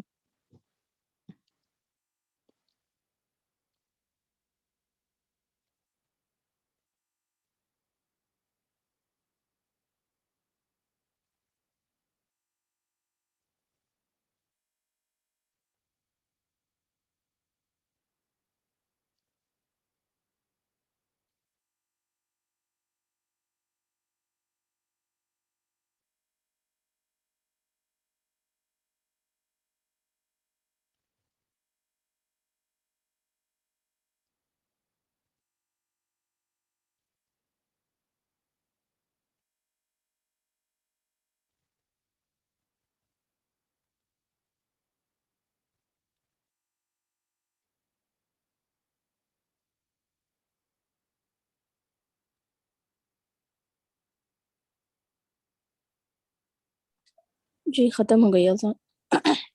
جزاک اللہ خیر روبینہ. جی مجھے لگا آپ مجھ سے کہہ رہی ہیں کہ اذان ہو گئی ہے تو میں کنٹینیو کر رہی تھی. Sorry for that. ایسا ہو جاتا ہے کوئی مسئلہ نہیں. اعوذ باللہ من الشیطان الرجیم. یقیناً تیرے لیے بات کا دور پہلے دور سے بہتر ہوگا. تجھے تیرا رب بہت جلد انعام دے گا اور تو راضی ہو جائے گا. کیا اس نے تجھے یتیم پا کر جگہ نہیں دی اور تجھے راہ بھولا پا کر ہدایت نہیں دی اور تجھے نادر پا کر توانگر نہیں بنایا. بس یتیم پر تو بھی سختی نہ کیا کر اور نہ سوال کرنے والے کو ڈانٹ ڈپٹ اور اپنے رب کی نعمتوں کو بیان کرتا رہ. جی یہاں پر آپ دیکھیں کہ حضور صلی اللہ علیہ وسلم کیونکہ یتیم تھے، آپ کی پیدائش سے پہلے ہی آپ کے والد عبداللہ جو ہے ان کا انتقال ہو گیا تھا، اور آپ جب 6 ایئرس کے تھے تو آپ کی والدہ کا انتقال ہو گیا تھا. پھر آپ اپنے دادا عبد المطلب کے زیر سرپرستی تھے، اور پھر جب 12 سال کے ہوئے، 12 سال کا بچہ بھی کافی چھوٹا بچہ ہوتا ہے، تو ان کا جب انتقال ہوا تو جو عبد المطلب تھے جو ان کے دادا تھے، کیونکہ وہ نبی صلی اللہ علیہ وسلم سے بے انتہا محبت کرتے تھے، تو انہوں نے کیا کیا، ان کی کئی ساری بیویاں تھیں لیکن حضرت عبداللہ اور عبد المطلب جو تھے وہ ایک ہی بیوی سے تھے. تو انہوں نے کہا کیونکہ یہ اس کا ماجا ہے تو یہ چچا جو ہے نا نبی صلی اللہ علیہ وسلم کی سب سے بہترین دیکھ بھال کرے گا. ان کی سرپرستی میں دے دیا، اور واقعی ابو طالب نے ان کی سرپرستی بہترین طریقے سے کی. کیونکہ اگر آپ دیکھیں کہ قریش مکہ جو پورا ان کے مخالف تھا، ان کے سامنے جو سیسا پلائی دیوار بن کے کھڑے ہوئے تھے وہ ابو طالب ہی تھے. اور ان کے درمیان کمیونیکیشن کے وقت کہ یہ تمہارا جو بھتیجا ہے یہ کیا کر رہا ہے، تو وہ وہی بات کیا کرتے. تو آپ دیکھیں کہ ان کو 3 سال ایسی گھاٹی میں بھی بھیج دیا تھا کہ ان سے سوشل بائیکاٹ کر دیا تھا جس میں وہ شامل تھے. تو وہاں پر کہا جا رہا ہے کہ اگر دیکھا جائے تو تم یتیم بھی تھے، پھر تمہیں ٹھکانہ بھی دیا، اور تم ناواقف تھے، تمہیں ہدایت بھی دی، اور تمہیں مالدار بھی کر دیا. کیونکہ آپ دیکھیں جب حضرت خدیجہ سے ان کی شادی ہوئی تھی، حضرت خدیجہ نے خود ہی پیغام بھیجا تھا. اگر آپ دیکھیں تو حضرت خدیجہ جو تھی وہ ایک وہاں پر ایک بزنس ویمن تھی، جسے کہتے ہیں بزنس امپاورمنٹ، اس میں بڑا ان کا دخل تھا. اور انہوں نے مال تجارت بھیجا تھا نبی صلی اللہ علیہ وسلم کے ساتھ، اور ایک غلام ساتھ تھا. اس نے آ کے جب تعریف کی کہ یہ تو بہت ایماندار ہے، نیک ہے، صادق اور امین ہے، تو آپ نے نکاح کا پیغام بھیجا. اس وقت حضرت خدیجہ کی جو عمر تھی وہ 40 سال تھی، نبی صلی اللہ علیہ وسلم 25 سال کے تھے، لیکن جتنے عرصے وہ ان کے نکاح میں رہیں نبی صلی اللہ علیہ وسلم نے کوئی دوسری شادی نہیں کی تھی. اور ان کا بہت ہی پیار سے ذکر کرتے تھے، ان کی بہت عزت کرتے تھے. اور وہ پہلی خاتون تھی حضرت خدیجہ جو نبی صلی اللہ علیہ وسلم پہ ایمان لے کر آئیں. اور حضرت عائشہ سے انتہا درجے کی نبی صلی اللہ علیہ وسلم کو محبت تھی، لیکن وہ بھی کہتی تھی کہ جب حضرت خدیجہ رضی اللہ تعالیٰ عنہ کا ذکر ہوتا ہے تو اس چیز کو میں محسوس کر سکتی تھی کہ نبی صلی اللہ علیہ وسلم کا ان کے ساتھ کیا لگا ہوتا ہے. حضرت فاطمہ بھی انہی سے تھی. اس کے علاوہ اگر آپ دیکھیں نبی صلی اللہ علیہ وسلم کے بارے میں، تو نبی جیسے ہم اپنے بہت ساری چیزوں کا شکوہ کرتے ہیں، تو آپ دیکھیں نبی صلی اللہ علیہ وسلم یتیم پیدا ہوئے، اور کس طریقے سے وہ اپنے دادا اور پھر چچا کے تیرے سرپرستی پلے، اور پھر جب اللہ تعالیٰ نے ان کو اولاد دی، لوگ یہ کہتے ہیں کہ کسی کے پاس بیٹیاں ہیں، کسی کے پاس بیٹے ہیں۔ ہم نے قرآن میں پڑھ کر ہیں، کسی کے پاس بیٹیاں ہیں، کسی کے پاس بیٹے ہیں، اور کسی کو اللہ نے دونوں دیا اور کسی کو بانجھ رکھا ہے، کچھ بھی نہیں دیا۔ تو آپ دیکھیں نبی صلی اللہ علیہ وسلم کے ساتھ کیا معاملہ تھا کہ ان کی ساری بیٹیاں تھیں، کوئی بیٹا نہیں تھا۔ بیٹا پیدا ہوتے تھے، ابو قاسم اور دوسرے بیٹے ان کے پیدا ہوئے، لیکن پیدا ہوتے ہی ان کا انتقال ہو جاتا تھا۔ تو یہاں دیکھا جائے تو بہت ساری حکمتیں ہیں، کیونکہ نبی صلی اللہ علیہ وسلم ہمارے لیے اسوہ حسنہ ہے، تو اللہ تعالیٰ نے ان کو ویسے ہی رکھا۔ اور نبی صلی اللہ علیہ وسلم کی احادیث کا مفہوم ہے کہ میری نسل جو ہے، کیونکہ ان کی 4 بیٹیاں تھیں، جن میں سے 3 نبی صلی اللہ علیہ وسلم کی حیات میں ہی ان کا انتقال ہو گیا تھا، صرف حضرت فاطمہ زہرا رہتی تھی۔ اور جب نبی صلی اللہ علیہ وسلم پہ یہ چیز واضح ہو رہی تھی کہ اب ان کی جان جو ہے قبض کر لی جائے گی، تو انہوں نے سارے اپنے صحابہ سے اور اپنی ازواج سے جب بات کر رہے تھے تو حضرت فاطمہ کو بلایا، تو ان کے کان میں ایک بات کہی تو وہ پریشان ہو گئی۔ پھر دوبارہ ان کو قریب بلایا اور جب دوسری بات کی تو وہ ہنسنے لگی۔ جب وہ چلی گئیں، رخصت انہوں نے لے لی، تو حضرت عائشہ نے دریافت کیا، تو انہوں نے کہا جب میں نے فاطمہ کو یہ کہا کہ میں اب دنیا سے رخصت ہونے والا ہوں، پردہ کرنے والا ہوں، تو وہ پریشان ہو گئی، غمزدہ ہو گئی۔ اور جب میں نے کہا کہ میرے خاندان میں سب سے پہلے تم مجھ سے جنت میں ملو گی، تو وہ خوش ہو گئی۔ تو یہاں پر ہمیں پتہ چلتا ہے کہ نبی صلی اللہ علیہ وسلم کی صرف بیٹیاں تھیں، بیٹے نہیں تھے، اور اکثر قریش مکہ ان کا مذاق اڑاتے تھے۔ یہ اس لیے بھی تھا کہ وہ ہمارے لیے ایک نمونہ ہے۔ پھر کہا گیا یتیم پر سختی نہ کرو۔ اب یہ جو 3 پوائنٹ ہیں آیت کے، یہ نوٹ کر لیں۔ فَأَمَّا الْيَتِيمَ فَلَا تَقْهَرْ وَأَمَّا السَّائِلَ فَلَا تَنْهَرْ وَأَمَّا نِعْمَةِ رَبِّكَ فَحَدِّثْ، کہ آپ نے یتیم پر سختی نہیں کرنی، سائل کو جھڑکنا نہیں ہے۔ میں آپ کو ایک بات یہ کہوں، قرآن میں آپ نے کئی بار یہ پڑھا کہ ساحل کو محروم بھی نہیں کرو، پیچھے ہم پڑھ کر آئے، اب یہاں پر جھڑکنے سے منع کیا ہے۔ انڈیا پاکستان میں کیا ہوتا ہے اکثر کہ، اور ایون اب یہاں پر بھی اگر ہم کسی ایسے ریسٹورینٹ میں بیٹھے ہیں جیسے شاویہ کی جو ریسٹورینٹ ہے، تو وہاں پر کچھ خواتین ہوتی ہیں عبایا پہن کے، ایک بچہ انہوں نے گود میں اٹھایا ہوتا ہے اور وہ آتی ہے مانگنے کے لیے، تو لوگ ان کو جھڑک رہے ہوتے ہیں، اور اگر شرطہ دیکھ لے تو وہ خیر پکڑ کے بھی لے جاتے ہیں۔ یہاں کا نظام ڈفرینٹ ہے۔ انڈیا اور پاکستان میں کیا ہوتا ہے، ہم ان کو ایک اتنا لمبا لیکچر مارتے ہیں کہ آپ کے ہاتھ پیر ٹھیک ہیں، یہ ہے، ایسا ہے، آپ جاب کریں، دس دیٹ سارا کچھ۔ ایک سوچنے کی بات ہے، ہم ان کے جوتوں میں پیر تو نہیں ڈال سکتے نا، ہمیں نہیں پتا کہ اس میں کنکر ہیں، پھٹے ہوئے ہیں، ٹھیک ہے۔ جب تک آپ کسی کے پیر میں جوتے میں پیر نہ ڈالیں، آپ اس کی سچویشن کو نہیں سمجھ سکتے۔ اگر کہ میرے پاس ہزاروں روپے پڑے، ہزاروں بھی نہیں چلیں، چند 100 پڑے، اگر میں اس میں سے 5-10 بھی اس کو دے دوں تو کیا جاتا ہے، زیادہ وہ نہ کریں، کیونکہ وہ سوالی ہے، آپ سے سوال کر چکا ہے وہ already۔ اب اس کی تحقیق میں جانے کی کیا ضرورت ہے اتنی زیادہ؟ تو سوالی کو کہا جا رہا ہے، ویسے تو یہ ایک چھوٹی سی وہ چیز ہے، اصل سوال وہ ہے کہ باقی کوئی ضرورت مند آپ تک پہنچائے اور اس کو ضرورت ہے تو اس کی تو وہ ضرور پوری کریں، اور اپنے رب کی رحمت کا اظہار کرو۔ یہاں پر کیا ہے کہ اللہ نے آپ کو نعمتیں دی ہیں، بالکل کچھ لوگ کہتے ہیں کہ اپنے پہننے اوڑھنے کھانے پینے میں کنجوس ہوتے ہیں، تو یہاں پر کہا جا رہا ہے اگر اس نے تمہیں نعمت دی ہے، تم دوسروں کو بھی فائدہ دو اور خود بھی اس کا فائدہ اٹھاؤ، اس کو ظاہر کرو، اس میں کوئی برائی نہیں ہے۔ آگے آ رہی ہے سورہ نشر، اور یہ 1 رکوع ہے اور 8 آیتیں ہیں۔ جی بسم اللہ الرحمن الرحیم۔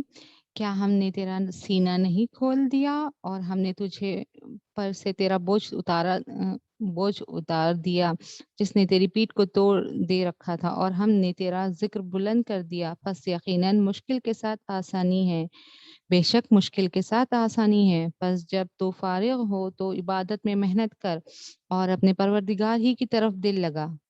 جی یہاں پر یہ علم نشرح لک صدرک کہا گیا کہ نبی صلی اللہ علیہ وسلم آپ کے سینے کو ہم نے کھول دیا۔ وہ بار بار کیا کہتے تھے کہ میں تو پڑھا لکھا نہیں ہوں، اور اب یہ اپنے قرآن میں اسی پارے میں پڑھا کہ جب حضرت جبرائیل امین ان کو پڑھاتے تھے تو وہ تیز تیز پڑھنا شروع کرتے تھے، زبان ہلانا، تو اللہ تعالیٰ نے کیا ارشاد فرمایا کہ ہماری ذمہ داری ہے کہ ہم آپ کو یہ چیز یاد کرا دیں۔ تو اللہ تعالیٰ کا یہ احسان ہے کہ وہ سینے کو آپ کے کھول دے۔ جیسے بہت سارے لوگ ہوتے ہیں جو قرآن کو بڑی جلدی سے حفظ کر لیتے ہیں، ان کی آیتوں کو بھی، ان کی چیزوں کو بھی، اور پھر بڑے آسانی سے اس کو وضاحت کر دیتے ہیں، تو یہ ان کا کوئی کمال نہیں ہے، یہ اللہ تعالیٰ کی طرف سے۔ وہ وضعنا عنک وزرک، پھر کہا گیا اور تم پر وہ باہری بوجھ اتار دیا جو تمہاری کمر توڑ دیتا تھا۔ یہاں پر وہ رنج و فکر اور پریشانیاں، تمام چیزیں جو قوم جہالت کی وجہ سے جو اس وقت لوگ موجود تھے جو تھی، اس کے بارے میں کہا جا رہا ہے کہ آپ کو اس چیز کا افسوس ہوتا تھا تو وہ آپ سے اتار دیا۔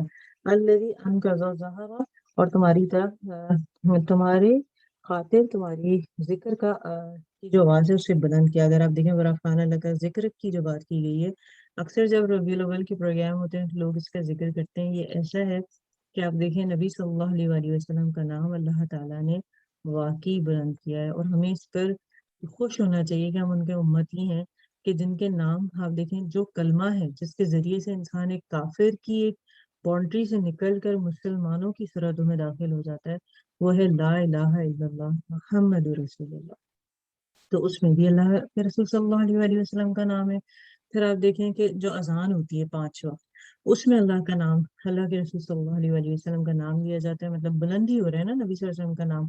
اور کیسے ہو رہا ہے کہ آپ دیکھیں کہ پوری دنیا میں اگر آپ دیکھیں، جیسے ہمارے موبائل میں کلاک ہوتی ہے اور ہمارے جو رشتہ دار ہیں اگر ڈفرینٹ پلیسز پہ رہ رہے ہیں، کچھ یورپین کنٹریز میں، کچھ گلف میں، کچھ پاکستان میں، انڈیا میں، ایشیا میں، تو ہم کیا کرتے ہیں اس کو چیک کرتے ہیں. تو کہیں رات ہوتی ہے، کہیں صبح ہو رہی ہوتی ہے.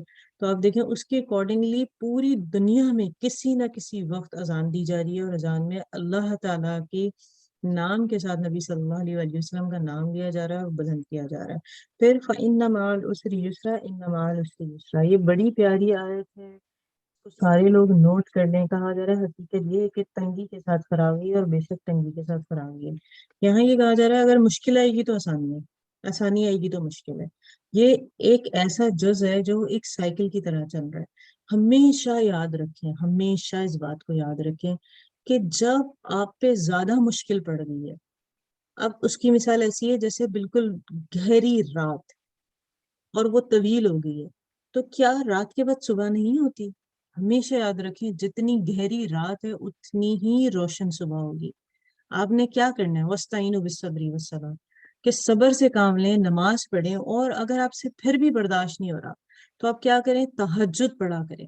تہجد انسان کی زندگی کو ٹوٹلی بدل دیتی ہے. جو آپ رب سے مانگتے ہیں، اور لیکن مانگتے ہوئے ہمیشہ یہ کہیں اللہ تعالیٰ میرے حق میں بہتر ہے تو یہ مجھے عطا کر دے، کیونکہ آپ نہیں جانتے کہ آپ خیر مانگ رہے ہیں کہ شر مانگ رہے ہیں. پھر آپ اس کی مثال ایسے لے لیں پریشانی اور غم کی، تنگی اور فراغی کی بھی، کہ آپ یوں کہہ لیں کہ جس طرح خوشیاں جو ہیں وہ آپ کی زندگی میں بالکل ایسی ہیں جیسے سویٹس ہوتی ہیں، جیسے مٹھائی ہوتی ہے، ٹھیک ہے، لیکن جو غم ہے وہ بالکل ایسے ہیں جیسے سالٹ، کہ جیسے نمک. اب آپ مجھے بتائیں دن بھر میں ہم ماشاءاللہ 3 میلز لیتے ہیں، کوئی ایک بھی بغیر نمک کے لے سکتے ہیں؟ نہیں لے سکتے. تھوڑا کوانٹٹی ہوتی ہے لیکن لیتے ہیں. لیکن آپ دیکھیں دن بھر میں آپ روز مٹھائی نہیں کھاتے، روز سویٹ نہیں کھاتے، کوئی ہفتے میں 2 دفعہ 3 دفعہ. ایون لوگ جب ڈائٹ کر رہے ہوتے ہیں تو لوگوں کا ایک کانسیپٹ ہے کہ بس سویٹس آپ نے کٹ آف کرنی ہے. لیکن آپ دیکھیں میری ایک فرینڈ ہے، وہ بڑی اچھی ڈائٹ کرتی ہیں، ایج میں وہ بڑی ہیں، وہ کہتی ہے آج نا میں ایک دن رکھتی ہوں دن میں، مطلب آفس گوئنگ ہے، تو وہ کہتی ہیں ورکنگ ویمن، تو وہ کہتی ہیں کہ جو ویکینڈ ہوتا ہے اس میں کوئی بھی سالٹڈ چیز نہیں کھاتی، کیونکہ نمک اور چینی برابر آپ کو نقصان دیتی ہے. تو اگر آپ دیکھیں تو زندگی میں غم اور خوشی بالکل ایسے ہی ہے کہ خوشی مٹھائیوں کی طرح ہے اور غم جو ہے نمک کی طرح ہے. تو وہ تو آپ کی زندگی میں گھلا ہی گیا ہے، اور اگر وہ زیادہ ہو جاتا ہے تو یاد رکھیں ہر رات کے بعد صبح ہونی ہے، مشکل کے بعد آسانی ہے، یہ قرآن کہہ رہا ہے. اور دوسری بات ہم پیچھے سے پڑھ کر آ رہے ہیں، پچھلے ماشاءاللہ 29 پارے ہم نے پڑھ لیے، 30 پڑھے. اللہ تعالیٰ قرآن میں کیا ارشاد فرما رہے ہیں؟ کسی بھی نفس پر اس کی استطاعت سے زیادہ اللہ تعالیٰ بوجھ نہیں ڈالتا. جب پریشانی آپ کے اوپر آئے نا، یہ نہ کہ صرف میرے اوپر ہی یہ نہیں، کوئی تو چیز ہوگی شاید اللہ تعالیٰ آپ کے گناہوں کو معاف کرنا چاہ رہا ہے، کیونکہ جب آپ کے اوپر پریشانی آتی ہے تو آپ کے گناہ جڑ رہے ہوتے ہیں. کیونکہ حضور صلی اللہ علیہ وسلم کی حدیث ہے ایک پن بھی چبھتی ہے نا، کوئی کانٹا بھی، اس کا بھی آپ کو اجر ملتا ہے جو تکلیف پہنچ رہی ہوتی ہے. جیسے حضور صلی اللہ علیہ وسلم کی ایک حدیث ہے کہ جب انسان کو بخار چڑھتا ہے تو اور وہ تکلیف میں ہوتا ہے، تو وہ ایسا ہے کہ انہوں نے ایک ایسی ڈنڈی کو اٹھایا جس میں سوکھے پتے تھے، اور اس کو زور سے جھٹکا دیا اور سارے پتے جھڑ گئے. تو ارشاد فرمایا کہ جس طرح اس کے پتے جھڑ گئے ایسے اس کے گناہ جھڑ جاتے ہیں. جیسے آپ نے اکثر سنا ہوگا لوگ کہتے ہیں کہ جب خواتین پریگننٹ ہوتی ہیں اور لیبر میں ہوتی ہیں تو ان کے گناہ جھڑ جاتے ہیں. ڈفرینٹ لوگ ڈفرینٹ باتیں کرتے ہیں، لیکن میں نے کوئی ایسی حدیث اور وہ میرے ذہن میں نہیں ہے قرآن کی آیت کہ وہ جو ہے ایسی ہو جاتی ہیں جیسے ابھی پیدا ہوئی. تو میں اس بات کو کنیکٹ کر رہی تھی کہ واقعی ایسا کچھ ہے، میری نظر سے تو نہیں گزرا کیونکہ آپ سارا علم تو نہیں رکھتے، لیکن جب میں اس کو اس آیت کے اس حدیث کے ساتھ جوڑ رہی تھی کہ بخار کتنی چھوٹی سی چیز ہے اور لیبر پین تو ایک پیک ہے پین کا، تو آپ دیکھیں کہ وہ جب عورت کو پہنچتا ہے تو واقعی اس کے گناہ جھڑ رہے ہوتے ہیں. تو تو اللہ تعالیٰ بس ہمیشہ یاد رکھیں جب بھی مشکل میں پڑے کہ مشکل کے بعد آسانی ہے، لیکن آپ نے کیا کرنا ہے جب تم فارغ ہو تو عبادت کی مشقت میں لگ جاؤ، یہ کام ہمارا ہے۔ قاعدہ فرغت فانصب وإلی ربک فارغب، اور اپنے رب کی طرف راغب ہو جاؤ کہ جب آپ فارغ ہیں، آپ کے سارے کام ہو گئے ہیں، جیسے آج کل ہم لوگ کیا کرتے ہیں، فجر کی جلدی جلدی جلدی ہم نے سحری کے بعد کی ساری چیزیں سمیٹی، نماز پڑھی اور کوشش ہے ہم قرآن پڑھ لیں، یہی ہماری آج کل کوشش ہوتی ہے نا۔ اس کے علاوہ آپ دیکھیں مغرب میں کیا ہوتا ہے کہ مغرب کی افطاری کے سارا سامان جلدی سے سمیٹیں اور عشاء کی تراویح کے لیے چلے جائیں۔ تراویح کے آنے کے بعد کیا ہوتا ہے جلدی سے ہم ڈنر کا سارا کچھ کریں اور لیٹ کر یا جیسے بیٹھ کے قرآن پڑھ لیں۔ تو یہ جو عمل ہے نا کہ گھر کی چیزیں بھی کرنا ضروری ہے، ہم سب خواتین ہیں اور یہ ہماری ذمہ داری ہے، لیکن اس کے ساتھ اللہ تعالیٰ کی طرف راغب ہو جائیں، کام کریں راغب ہو جائیں، نمازوں کا بھی اسی طرح خیال رکھیں۔ جی آگے سورہ 3 آ رہی ہے، اور یہ مکی سورہ ہے، اس کا ایک رکوع ہے اور اس کی آیتیں 8 ہیں۔ جی بسم اللہ الرحمن الرحیم۔ قسم ہے انجیر کی اور زیتون کی اور طور سینین کی اور اس امن والے شہر کی، یقیناً ہم نے انسان کو بہترین صورت میں پیدا کیا، پھر اسے نیچوں سے نیچا کر دیا۔ لیکن وہ لوگ جو ایمان لائے اور پھر نیک عمل کیے تو ان کے لیے ایسا اجر ہے جو کبھی ختم نہ ہوگا۔ پس تجھے اب روز جزا کے جھٹلانے پر کون سی چیز آمادہ کرتی ہے؟ کیا اللہ سب حاکموں کا حاکم نہیں ہے؟ جی یہاں پر اگر آپ دیکھیں کہ ایک تو انجیر اور زیتون کی قسم کھائی گئی، اور ساتھ میں جو ہے جس طرح ہم دیکھیں مکہ کے بارے میں کہا گیا کہ پاک شہر ہے، یہاں طور سینا اور امن والا شہر یعنی مکے کی دبایا بات ہو رہی ہے کہ وہاں پر انسان کو بہترین ساخت پر پیدا کیا پھر اسے الٹا دیتا ہے، یہاں پر وہی کہ انسان کو واپس اللہ تعالیٰ اسی چیز پہ لے کر آ جاتا ہے، اور بتایا جا رہا ہے کہ نیک عمل جو کرے گا وہ جنت میں جائے گا، اس کی نیکیاں کبھی ختم نہیں ہوں گی۔ اور یہ جو آخری سوال اللہ تعالیٰ نے کیا الیس اللہ بأحکم الحاکمین، کیا اللہ سب حاکموں سے بڑا حاکم نہیں؟ تو بے شک اللہ ہی تعالیٰ ہے جو سارے حاکموں سے بہتر حاکم ہے، اور ہمیں اس سے پیغام جو ملتا ہے سورہ 3 سے وہ کیا ہے کہ انسان بہترین ساخت پہ پیدا کیا گیا ہے، مستقل مزاجی کے ساتھ وہ نیک کام کرتا رہے تو جنت میں جائے گا، اور جنت میں اس کا اجر نہ ختم ہونے والا ہے، اور اللہ تعالیٰ اس میں کوئی شک نہیں کہ بہترین فیصلہ کرنے والا ہے۔ آگے سورہ علق ہے جو سب سے پہلی سورہ ہے، آپ دیکھیں اس پہ لکھا ہوا بھی ہے سورہ مکی، اور آگے مکی کے آگے جو نمبر لکھا ہوتا ہے وہ ایکچولی اس کے نزول کا ہوتا ہے، دیکھیں اس پہ 1 لکھا ہوا ہے کیونکہ سب سے پہلی سورہ یہی نازل ہوئی، یہ ایک رکوع ہے اور اس کی آیات جو ہیں وہ 19 آیتیں ہیں۔ جی یہ پڑھ لیتے ہیں۔ بسم اللہ الرحمن الرحیم۔ پڑھ اپنے رب کے نام سے جس نے پیدا کیا، جس نے انسان کو خون کے لوتھڑے سے پیدا کیا۔ تو پڑھتا رہ، تیرا رب بڑے کرم والا ہے، جس نے قلم کے ذریعے علم سکھایا، جس نے انسان کو وہ سکھایا جسے وہ نہیں جانتا تھا۔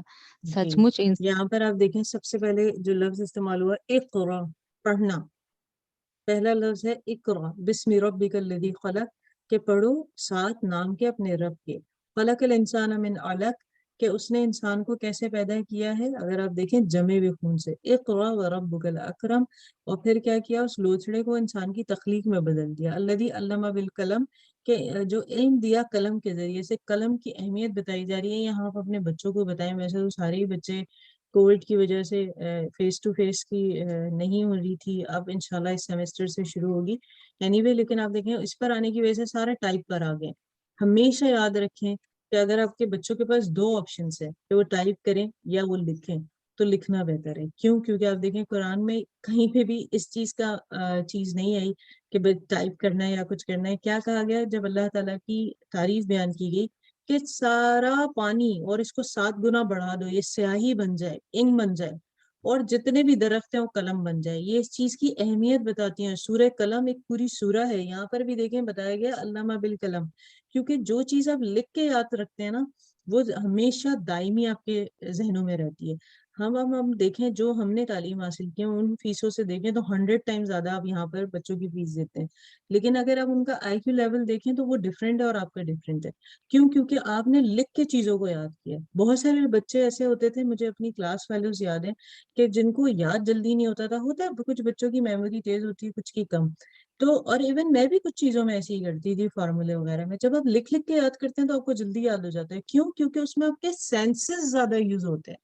کیسے کہ آپ دیکھ بھی رہے ہیں، آپ ٹچ بھی کر رہے ہیں، آپ اس کو یوز بھی کر رہے ہیں، سن بھی رہے ہیں، جتنے ہمیشہ یاد رکھیں، بچوں کو یہ بات بتائیں جب وہ یاد کر رہے ہیں.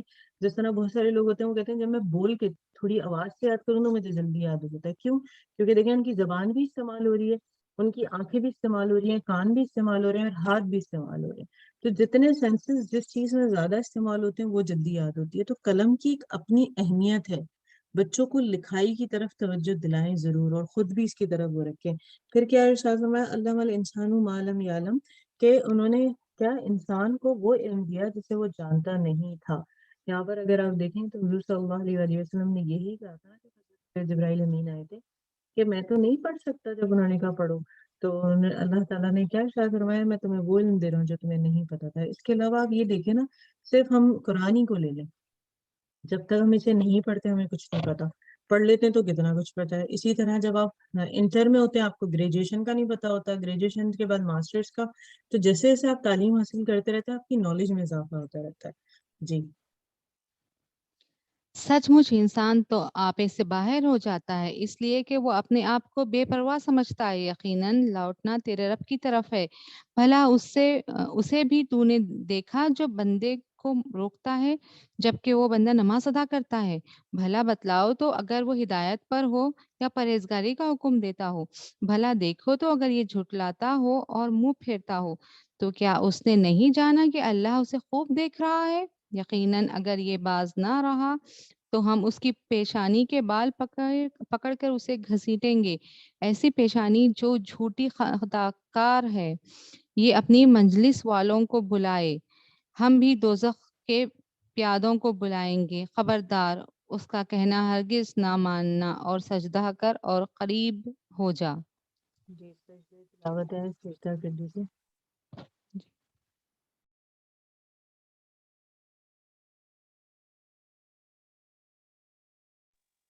جی اس میں بتایا گیا ہے کہ رب کے نام کے ساتھ پڑھو. علم اور قلم کے ذریعے سکھایا گیا ہے، اور سرچشمہ علم صرف اور صرف بتایا گیا ہے کہ اللہ تعالیٰ کی ذات ہے اور اس کے سوا کوئی بھی نہیں ہے. جی آگے آ رہی ہے سورہ قدر. اور سورہ قدر جو ہے اس کا ایک رکوع ہے اور اس کی جو آیتیں ہیں وہ 5 ہیں، اور اس میں شب قدر کے بارے میں بات ہوگی. جی بسم اللہ الرحمن الرحیم. یقیناً ہم نے اسے شب قدر میں نازل فرمایا. تو کیا سمجھا کہ شب قدر کیا ہے؟ شب قدر 1000 مہینوں سے بہتر ہے. اس میں ہر کام کے سر انجام دینے کو اپنے رب کے حکم سے فرشتے اور روح جبرائیل اترتے ہیں. یہ رات سراسر سلامتی کی ہوتی ہے اور فجر کے طلوع ہونے تک ہوتی ہے. جی اس میں کہا گیا انا انزلناہ فی لیلۃ القدر، کہ بے شک ہم نے نازل کیا ہو، کس کی طرف جا رہا ہے؟ قرآن کو. فی لیلۃ القدر، لیلۃ القدر میں. یہ بات ہم نے کتنی بار پڑھی ہے کہ قرآن کو اللہ تعالیٰ نے رمضان میں اور لیلۃ القدر میں نازل کیا. یہ اس بات کی دلائل ہے. وما ادراک ما لیلۃ القدر. اور پھر کہا جا رہا ہے تم کیا جانو لیلۃ القدر کیا ہے. جب سوالیہ جملہ اللہ تعالیٰ کرتے ہیں نا تو اس وقت توجہ اللہ تعالیٰ زیادہ چاہتے ہیں انسان سے کہ ذرا توجہ دو کہ وہ کیا ہے، کہ ذرا میری طرف متوجہ ہوں، میں تمہیں بتانے لگا ہوں کہ اب شب قدر کیا ہے. پھر بتائی جا رہی ہے لیلۃ القدر خیر من الف شہر، کہ شب قدر جو ہے 1000 مہینوں سے زیادہ بہتر ہے. رات ایک ہے. آپ دیکھیں کہ اگر پورے آپ مہینوں کو کیلکولیٹ کریں تو کتنے بنتے ہیں؟ 48 مہینے بنتے ہیں. کیونکہ اگر آپ دیکھیں ایک مہینے میں 4 ہفتے ہوتے ہیں، اور اگر آپ دیکھیں 4 ہفتوں کے اندر پورے سال کے 12 ہفتوں میں دیکھیں کہ کتنے ہفتے ہیں تو وہ 48 بنتے ہیں. لیکن یہاں پر 1000 مہینوں کی بات کی جا رہی ہے تو کتنے سال ہو گیا، آپ اندازہ لگیں اس کو اگر ملٹیپلائی کرنا آپ شروع کریں، کیونکہ ایک سال میں صرف 12 مہینے ہوتے ہیں اور ہزاروں مہینوں کی بات ہوئی ہے. تو لیلۃ القدر میں کہ کہا جا رہا ہے 1000 مہینوں سے بہتر ہے. اب اگلا فائدہ بتایا جا رہا ہے کہ کیا ہے؟ تنزیل الملائکۃ والروح، کہ اس میں فرشتے بھی اترتے ہیں، روح امین بھی اترتے ہیں. اور فیہا باذن ربہم، کس کے اذن سے اترتے ہیں؟ اللہ تعالیٰ کے اذن سے. من کل امر، اور وہ سارے کے سارے جو حکم ہے وہ اسی کی طرف سے ہے. اور بتایا جا رہا ہے کب تک شب قدر جو آپ کے لیے سراسر ہدایت فائدے مند ہے، کہ سلام ہی حتی مطلع الفجر، کے سراسر سلامتی ہے طلوع فجر تک. یہاں آپ یاد رکھیں شب قدر جس طرح انشاءاللہ تعالیٰ ہوگی تو 20ویں روزے والے دن جیسی مغرب کی اذان ہوئی ہے تو آپ یوں سمجھیں رات شروع ہو گئی ہے. جیسی آپ نے وہ پڑھی ہے تراویح تو اب وہ شب قدر شروع ہو گئی، آپ جتنی زیادہ عبادت کر سکتے ہیں وہ کریں. اس کے لیے کیا ہے، سم ٹائم جیسے اب بچوں کے اسکول ہوں گے یا جو بھی سلسلہ ہے، تو ماحول کا تصور یہ ہوتا ہے کہ بس سارے کاموں سے جب ہم فری ہو جائیں گے اور سب سو جائیں گے تب ہم نے عبادت کرنی ہے. نہیں، آپ کو جیسے جیسے جو موقع ملتا رہتا ہے آپ عبادت کریں. فار ایگزامپل اب ویسے تو ہم پڑھ ہی رہے ہوتے ہیں، مغرب کے بعد بھی افطار کیا چیزیں کلیئر کر رہے ہیں کچن کو، تراویح کی تیاری کر رہے ہیں. اس کے علاوہ تراویح کے بعد بچوں کو ڈنر دے رہے ہیں، ان کو بیڈ پر لے کر جا رہے ہیں. کچھ بھی تو آپ تسبیحات پڑھتے رہیں، اور جیسے ہی آپ کو موقع ملے پھر آپ نوافل کا بھی اہتمام کریں. تو ابھی انشاءاللہ تعالیٰ اللہ تعالیٰ نے اگلی ہمیں نہیں پتا کہ آئے گی کہ نہیں، بلکہ یہ بھی نہیں پتا ابھی، تو اس میں بھی تھوڑا ٹائم ہے، کیونکہ انسان کے ایک پل کا نہیں پتا. تو ہم خوش نصیب ہوں گے کہ اگر ہم اسے پالیں. تو لیلۃ القدر کے بارے میں یہی بتایا گیا کہ ایک تو قرآن اس میں نازل ہوا 1000 مہینوں سے بہتر ہے، اور طلوع فجر تک مطلب فجر کی اذان تک جو ہے باعث رحمت ہے. اور جو لوگ فجر تک عبادت میں مشغول رہتے ہیں اور اللہ تعالیٰ سے دعائیں مانگتے ہیں تو اللہ تعالیٰ ان کو ضرور دیتا ہے. سورہ بینہ ہے آگے، یہ مدنی سورہ ہے، 1 رکوع ہے اور 8 آیتیں ہیں. جی بسم اللہ الرحمن الرحیم. اہل کتاب کے کافر اور مشرک لوگ جب تک کہ ان کے پاس ظاہر دلیل نہ آ جائے باز رہنے والے نہ تھے. وہ دلیل یہ تھی کہ اللہ کا ایک رسول جو پاک صحیفے پڑھے جو پاک صحیفے پڑھے جن میں صحیح اور درست احکام ہو. اہل کتاب اپنے پاس ظاہر دلیل آ جانے کے بعد ہی اختلاف میں پڑھ کر متفرق ہو گئے. جی یہاں انہیں پر بتایا جا رہا ہے نبی صلی اللہ علیہ وسلم کی اپنی ذات جو ہے ان کے لیے بہت بڑے نمونہ ہے، تو وہ اس چیز کو کیوں نہیں سمجھ رہے؟ انہیں اس کے سوائے کوئی حکم نہیں دیا گیا کہ صرف اللہ کی عبادت کریں، اسی کے لیے دین کو خالص رکھیں، یکسو ہو کر اور نماز کو قائم رکھیں اور زکوٰۃ دیتے رہیں. یہی ہے دین سیدھی ملت کا. بے شک جو لوگ اہل کتاب میں سے کافر ہوئے اور مشرکین، وہ دوزخ کی آگ میں جائیں گے جہاں وہ ہمیشہ ہمیشہ رہیں گے. یہ لوگ بدترین خلائق ہیں. بے شک جو لوگ ایمان لائے اور نیک عمل کیے یہ لوگ بہترین خلائق ہیں. ان کا بدلہ ان کے رب کے ہاں ہمیشگی والی جنتیں ہیں جن کے نیچے نہریں بہہ رہی ہیں، جن میں وہ ہمیشہ ہمیشہ رہیں گے. اللہ ان سے راضی ہوا اور وہ اس سے راضی ہوئے. یہ اس لیے کہ جو اپنے پروردگار سے ڈرے. جی اللہ. یہ کیا بتایا جا رہا ہے کہ رسول صلی اللہ علیہ وسلم جو ہے روشن دلیل کے طور پر آئے ہیں، اور کافر اور مشرک جو ہے بدترین جگہ پر ہوں گے، اور اہل ایمان جو ہے بہترین مخلوق میں سے قرار دیے جائیں گے جو اپنے رب سے ڈرتے ہیں. جی ہمیں 3-4 سورہ جی ہمیں 2-3 سورہ اور پڑھنی ہے. آپ کنٹینیو کریں گی یا کوئی اور پڑھ لے؟ میں پڑھ لوں گی، افروز مسئلہ نہیں. جی. میں پڑھ لوں تو گی سورہ انشاءاللہ. زلزال آ رہی ہے آگے، مدنی سورہ ہے، اس کا 1 رکوع ہے اور 8 آیتیں ہیں. جی بسم اللہ الرحمن الرحیم. جب زمین پوری طرح جھنجھوڑ دی جائے گی اور زمین اپنے بوجھ باہر نکال پھینکے گی، انسان کہنے لگے گا کہ اسے کیا ہو گیا. اس دن زمین اپنی سب خبریں بیان کر دے گی، اس لیے کہ تیرے رب نے اسے حکم دیا ہوگا. اس روز لوگ مختلف جماعتیں ہو کر واپس لوٹیں گے تاکہ انہیں ان کے اعمال دکھائے جائیں گے.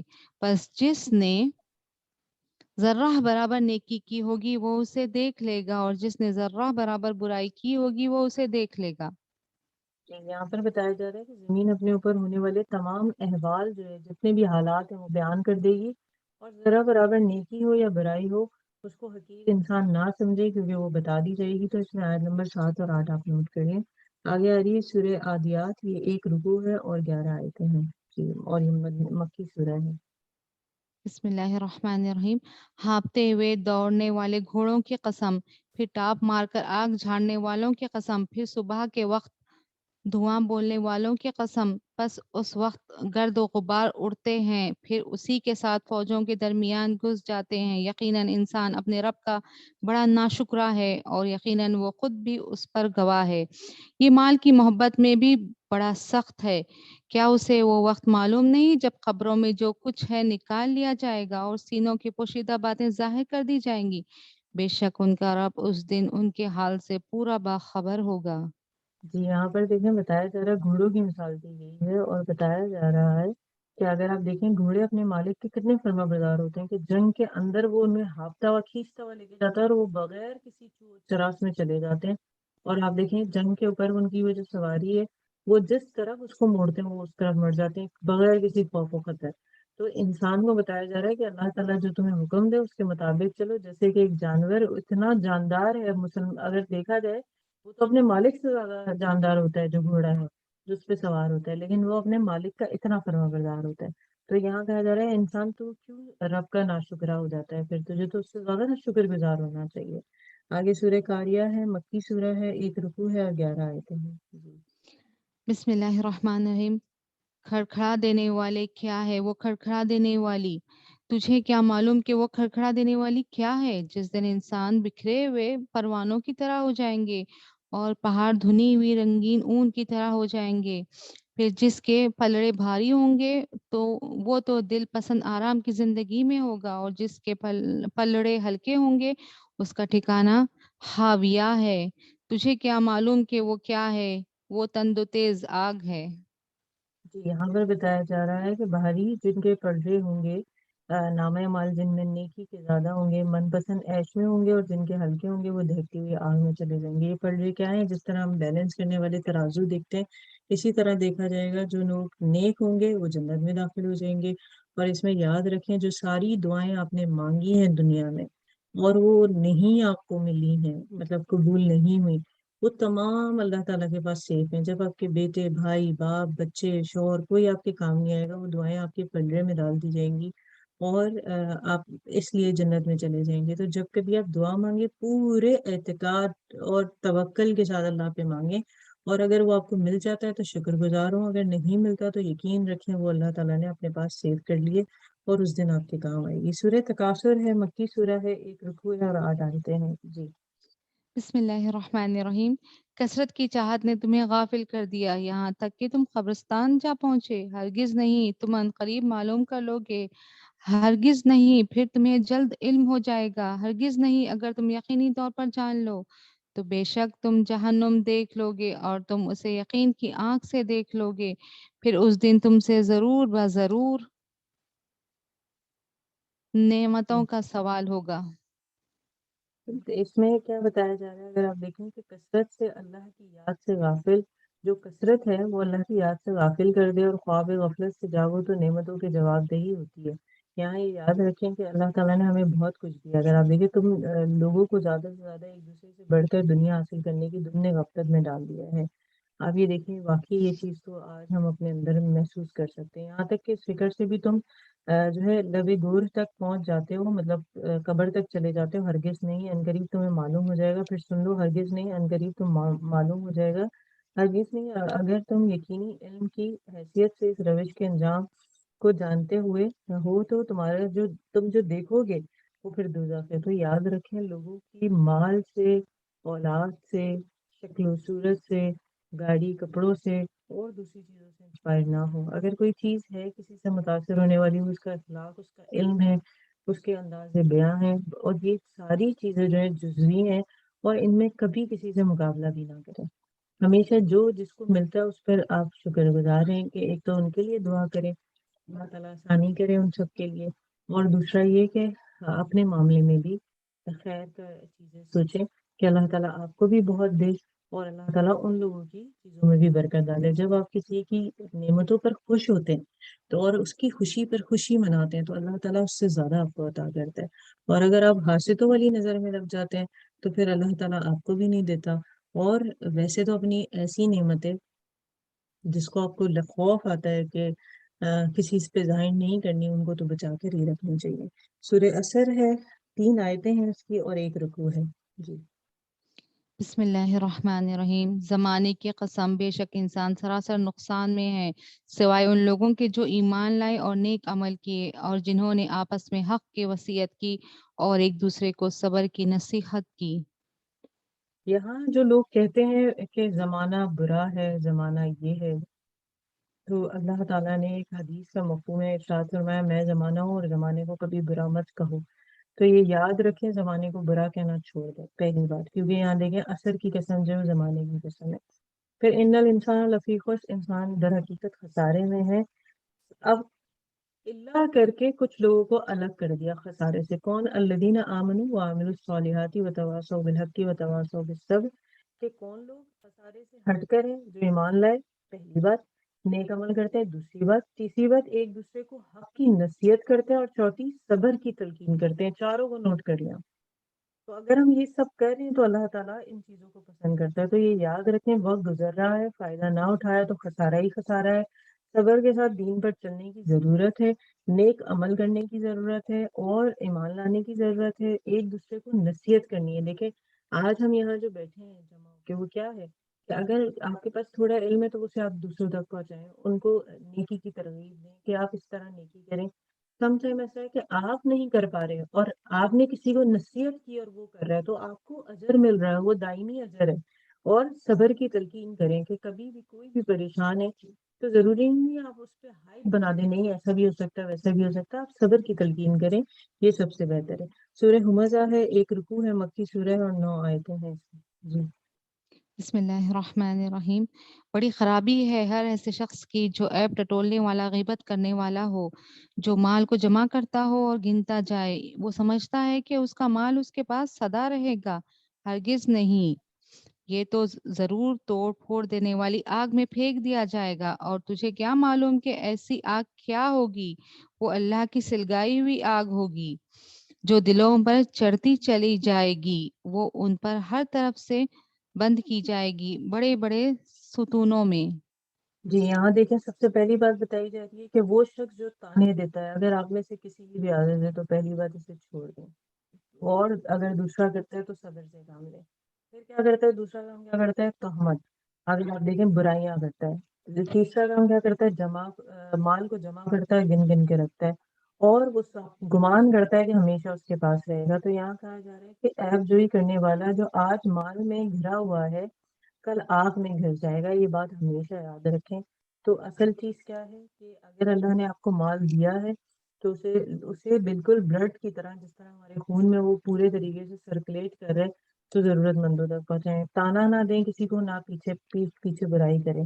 اور کہا گیا ہرگز وہ شخص تو چکنا چور کر دیے گئے، کرنے والی جگہ میں پھینک دیا گیا، اور تم کیا جانو وہ چکنا چور کرنے والی جگہ کیا ہے. ہم کیا بتایا گیا، وہ آگ ہے جو بھڑکائی ہوئی ہوتی ہے. تو یہاں پر اگر آپ اچھے عمل کریں گے تو آپ اچھی جگہ پر ہوں گے، برے عمل کریں گے تو بری جگہ پر ہوں گے. سورہ فیل آ رہی ہے، یہ مکی سورہ ہے اور یہ 1 رکوع ہے اور 5 آیتیں ہیں. جی بسم اللہ الرحمن الرحیم. کیا تو نے نہیں دیکھا کہ تیرے رب نے ہاتھی والوں کے ساتھ کیا کیا؟ کیا ان کے مکر کو بیکار نہیں کر دیا؟ اور ان پر پرندوں کے جھنڈ بھیج دیے جو انہیں پتھر کی کنکریاں مار رہے تھے، بس انہیں کھائے ہوئے بوسے کی طرح کر دیا. جی یہاں پر کیا ہے کہ حضور صلی اللہ علیہ وسلم کی پیدائش سے آلموسٹ اگر دیکھا جائے 1.5 مہینے پہلے یہ واقعہ پیش آیا تھا کہ یمن کا جو حبشی عیسائی تھا ابراہا، وہ جو ہے 60,000 لشکر لے کر مکے پر آ گیا تھا. اور یہ سوچ کر، اور اس کے ساتھ جو لوگ تھے اس میں ہاتھی بھی تھے. اور وہ مزدلفہ اور مینا کے درمیان پہنچا تو ایک دم سے کیا ہوا، سمندر کی طرف سے جو ہے وہ آنے لگے پرندوں کے جھنڈ. اور ان کی چونچوں کے اندر بہت چھوٹے سے دانے تھے، یوں کہیں کہ بہت چھوٹا جیسے پتھر ہوتا ہے کنکری ٹائپ کا، وہ ان کے منہ میں تھے. اور وہ اس طرح برساتے تھے اپنے منہ سے جیسے کہ بارش ہو رہی ہے. تو وہ کیا ہوتا تھا، گوشت جو ہے ان کے گل جاتے تھے. کہتے ہیں وہ اتنے زیادہ دہکتے ہوئے انگارے تھے کہ آپ سوچ بھی نہیں سکتے. اور وہ جب وہ پھینکتے تھے تو وہ سارے کے سارے جو ہے بھسم ہوتے جاتے تھے. تو ہزاروں آدمی جو ہے وہ ایسے ہی سب کے سامنے جو ہے بھسم ہو گئے. اور اہل عرب جو تھے انہوں نے یہ معاملہ دیکھا، کیونکہ ہوا کیا تھا میں آپ کو بتاؤں کہ اس زمانے میں جب بیت اللہ جو ہے وہ حضور صلی اللہ علیہ وسلم کے جو دادا ہے عبد المطلب کے انڈر آتا تھا، اور آپ اس کے کفیل تھے اور اس کے نگہبان بھی تھے. تو جب انہیں پتہ چلا کہ یہ جو حبشی وہاں سے وہ آ رہا ہے بادشاہ جو کہ ابراہا ہے، وہ بہت ہی پاورفل تھا، تو آپ خانہ کعبہ کی دیوار سے جڑ کر اور یہ دعائیں کرنے لگے کہ یہ اللہ تیرا گھر ہے اور تو نے اس بات کی ذمہ داری لی ہے کہ تو اس کی حفاظت کرے. میں ابھی صرف اپنے اہل و عیال کی حفاظت کر رہا ہوں اور اپنے گھر والوں کی کر رہا ہوں، تو اپنے گھر کی حفاظت کرے. اتنی دیر میں وہ جب سوچیں، گھوڑوں پر آتے ہوئے لوگ اتنے ڈر جاتے ہیں، وہ ہاتھیوں پر آئے تھے. فیل کا مطلب ہی ہاتھی ہے. اور جب ان پہ وہ برسایا گیا تو کیا ہوا کہ وہ سارے کے سارے جو ہے ختم ہو گئے. تو اس لیے یہاں پر کہا گیا چونکہ قریش مانوس ہوئے، جاڑے اور گرمی کے سفروں سے مانوس زیادہ. سوری، یہ تو نیکسٹ آیت پر آگے ہے. تو یہاں پر اگر آپ دیکھیں کہ ہاتھی والوں کا ذکر کرتے ہوئے جو بات کی گئی، تو جھنڈ کے جھنڈ ادھر آئے اور انہوں نے پتھر پھینکے اور وہ تمام جو ہاتھی تھے، ہاتھی اتنے بڑے جانور تھے، وہ بھی بھسم ہو گئے. جی آگے سورہ قریش آ رہی ہے، بس انشاءاللہ تعالی ہم سورہ کوثر تک پڑھیں گے اور پھر اس تھوڑی سی بات کریں گے تو کمپلیٹ ہو جائے گی ہماری. جی سورہ قریش. بسم اللہ الرحمن الرحیم. قریش کے مانوس کرنے کے سبب، یعنی انہیں جاڑے اور گرمی کے سفر سے مانوس کرنے کے سبب اس کے شکریہ میں، پس انہیں چاہیے کہ اسی گھر کے رب کی عبادت کرتے رہیں جس نے انہیں بھوک میں کھانا دیا اور خوف میں امن و امان دیا. کیا تو نے اسے بھی دیکھا جو روز جزا کو جھٹلاتا ہے؟ یہی وہ ہیں جو یتیم کے دھکے دیتے ہیں اور مسکین کو کھانا کھلانے کی ترغیب نہیں دیتا. جی یہاں پر ہمیں بتایا جا رہا ہے ایک تو قریش کے بارے میں کہ دیکھیں گرمی بھی ہوتی تھی، سردی بھی، اور قریش جو تھے وہ تجارت کیا کرتے تھے، شام، فلسطین اور اس طرف مدینہ اور اس سے آگے جایا کرتے تھے. تو ان کی اس کے بارے میں بات کی جا رہی ہے. ساتھ میں بتایا جا رہا ہے کہ جتنے بھی ان کو خطرات تھے اس سے اللہ تعالیٰ بچانے والا تھا. ان کو جو تلقین کی جا رہی ہے وہ کیا کی جا رہی ہے؟ فذالک فذالک الذی یدعو الیتیم، کہ انہیں یتیموں کو دھکا دینے سے روکا جا رہا ہے، مسکینوں کو کھانا کھلانے کی ترغیب دی جا رہی ہے کہ آپ مسکین کو کھانا دینے پر نہیں اکساتے. اس چیز سے منع کیا جا رہا ہے کہ ایسا نہ کرو بلکہ ترغیب دیا کرو. پھر تباہی ہے ان نماز پڑھنے والوں کے لیے جو اپنی نمازوں میں غفلت برتتے ہیں. جیسے کہ آپ دیکھیں بہت سارے ٹائم ہم بھی ایسے ہی کرتے ہیں، نماز تو پڑھ رہے ہوتے ہیں لیکن ہماری توجہ اس طرف نہیں ہوتی. تو یہ نہیں ہونی چاہیے. جو کہ ریاکاری کرتے ہیں، اب بہت سارے لوگ ایسا بھی کرتے ہیں، نماز پڑھ رہے ہیں گھر کے اندر جو پڑھتے ہیں وہ مختصر نماز ہے، لیکن اگر مجمع میں پڑھ رہے ہیں تو اسے آپ نے لمبا کر دیا. تو یہ بھی ریاکاری میں آتی ہے اور اسے ناپسند کیا گیا. معمولی ضرورت کی چیزیں لوگوں کو دینے سے گریز کرتے ہیں. آپ دیکھیں آپ کے پاس اس دن ہم نے پڑھا تھا، ہم نے بھی قرآن میں، کہ آپ سفر میں اور آپ کے پاس پانی ہے اور کسی نے مانگا اور آپ نے اسے دے دیا تو عظیم ترین اجر ہے، اور نہیں دیا تو بہت بڑا گناہ ہے. تو ضرورت کی چھوٹی موٹی چیزیں اگر کوئی مانگتا ہے تو اسے دے دیں. تو یہاں بتایا جا رہا ہے سورہ قریش میں کہ اللہ تعالیٰ کیا ارشاد فرما رہے ہیں کہ آپ نے جو ہے نا ان چیزوں سے بچنا ہے. جو بھی ایکچولی میں خود بھی ہے نا مینٹلی اب ٹائرڈ ہو گئی ہوں.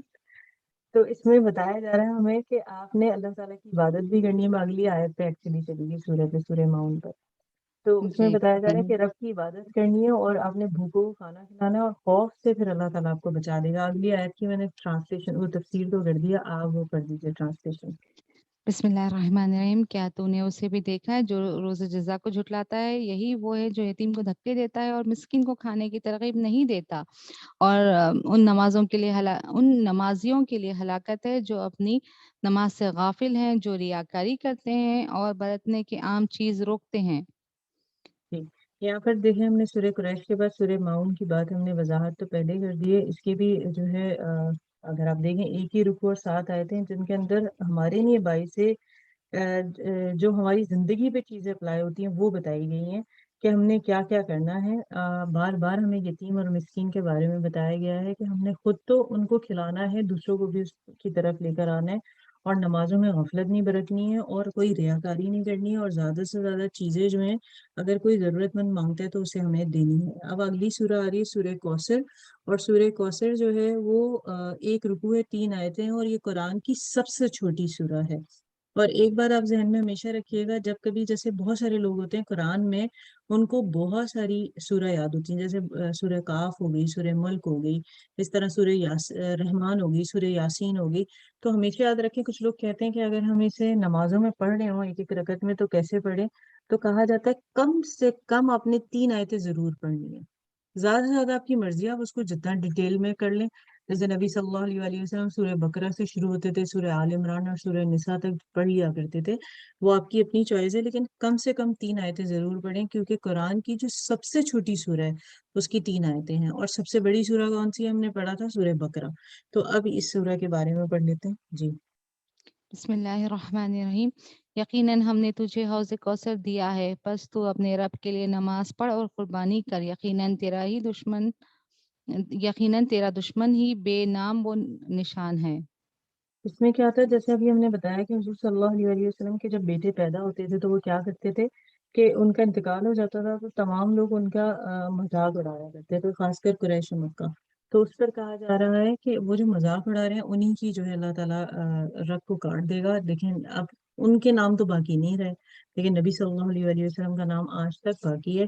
بتایا جا رہا ہے حوض کوثر جو ہے وہ خیر کثیر ہے، جو نبی صلی اللہ علیہ وآلہ وسلم کو عطا کی گئی، جو ایک دفعہ پی لے گا پیاسا نہیں رہے گا۔ تو اس کے بارے میں یہ بتایا گیا۔ الحمدللہ آج ہمارا یہاں تک پارہ کمپلیٹ ہو گیا، آگے چند سورہ رہ گئی ہیں تو وہ ہم کل کریں گے۔ پہلے ہم دعا پڑھ لیتے ہیں۔ اللہم آمین صلی شفیق قبلی اللہم رحمنی بالقرآن العظیم فضل الامام و نورا و ہدى و رحمہ اللہم ذکرنی من ما نسیت وعلمنی من ما جہل وارزقنی تلاوتہ وانا اللیل وانا النہار فضل لی حجت یا رب العالمین آمین آمین۔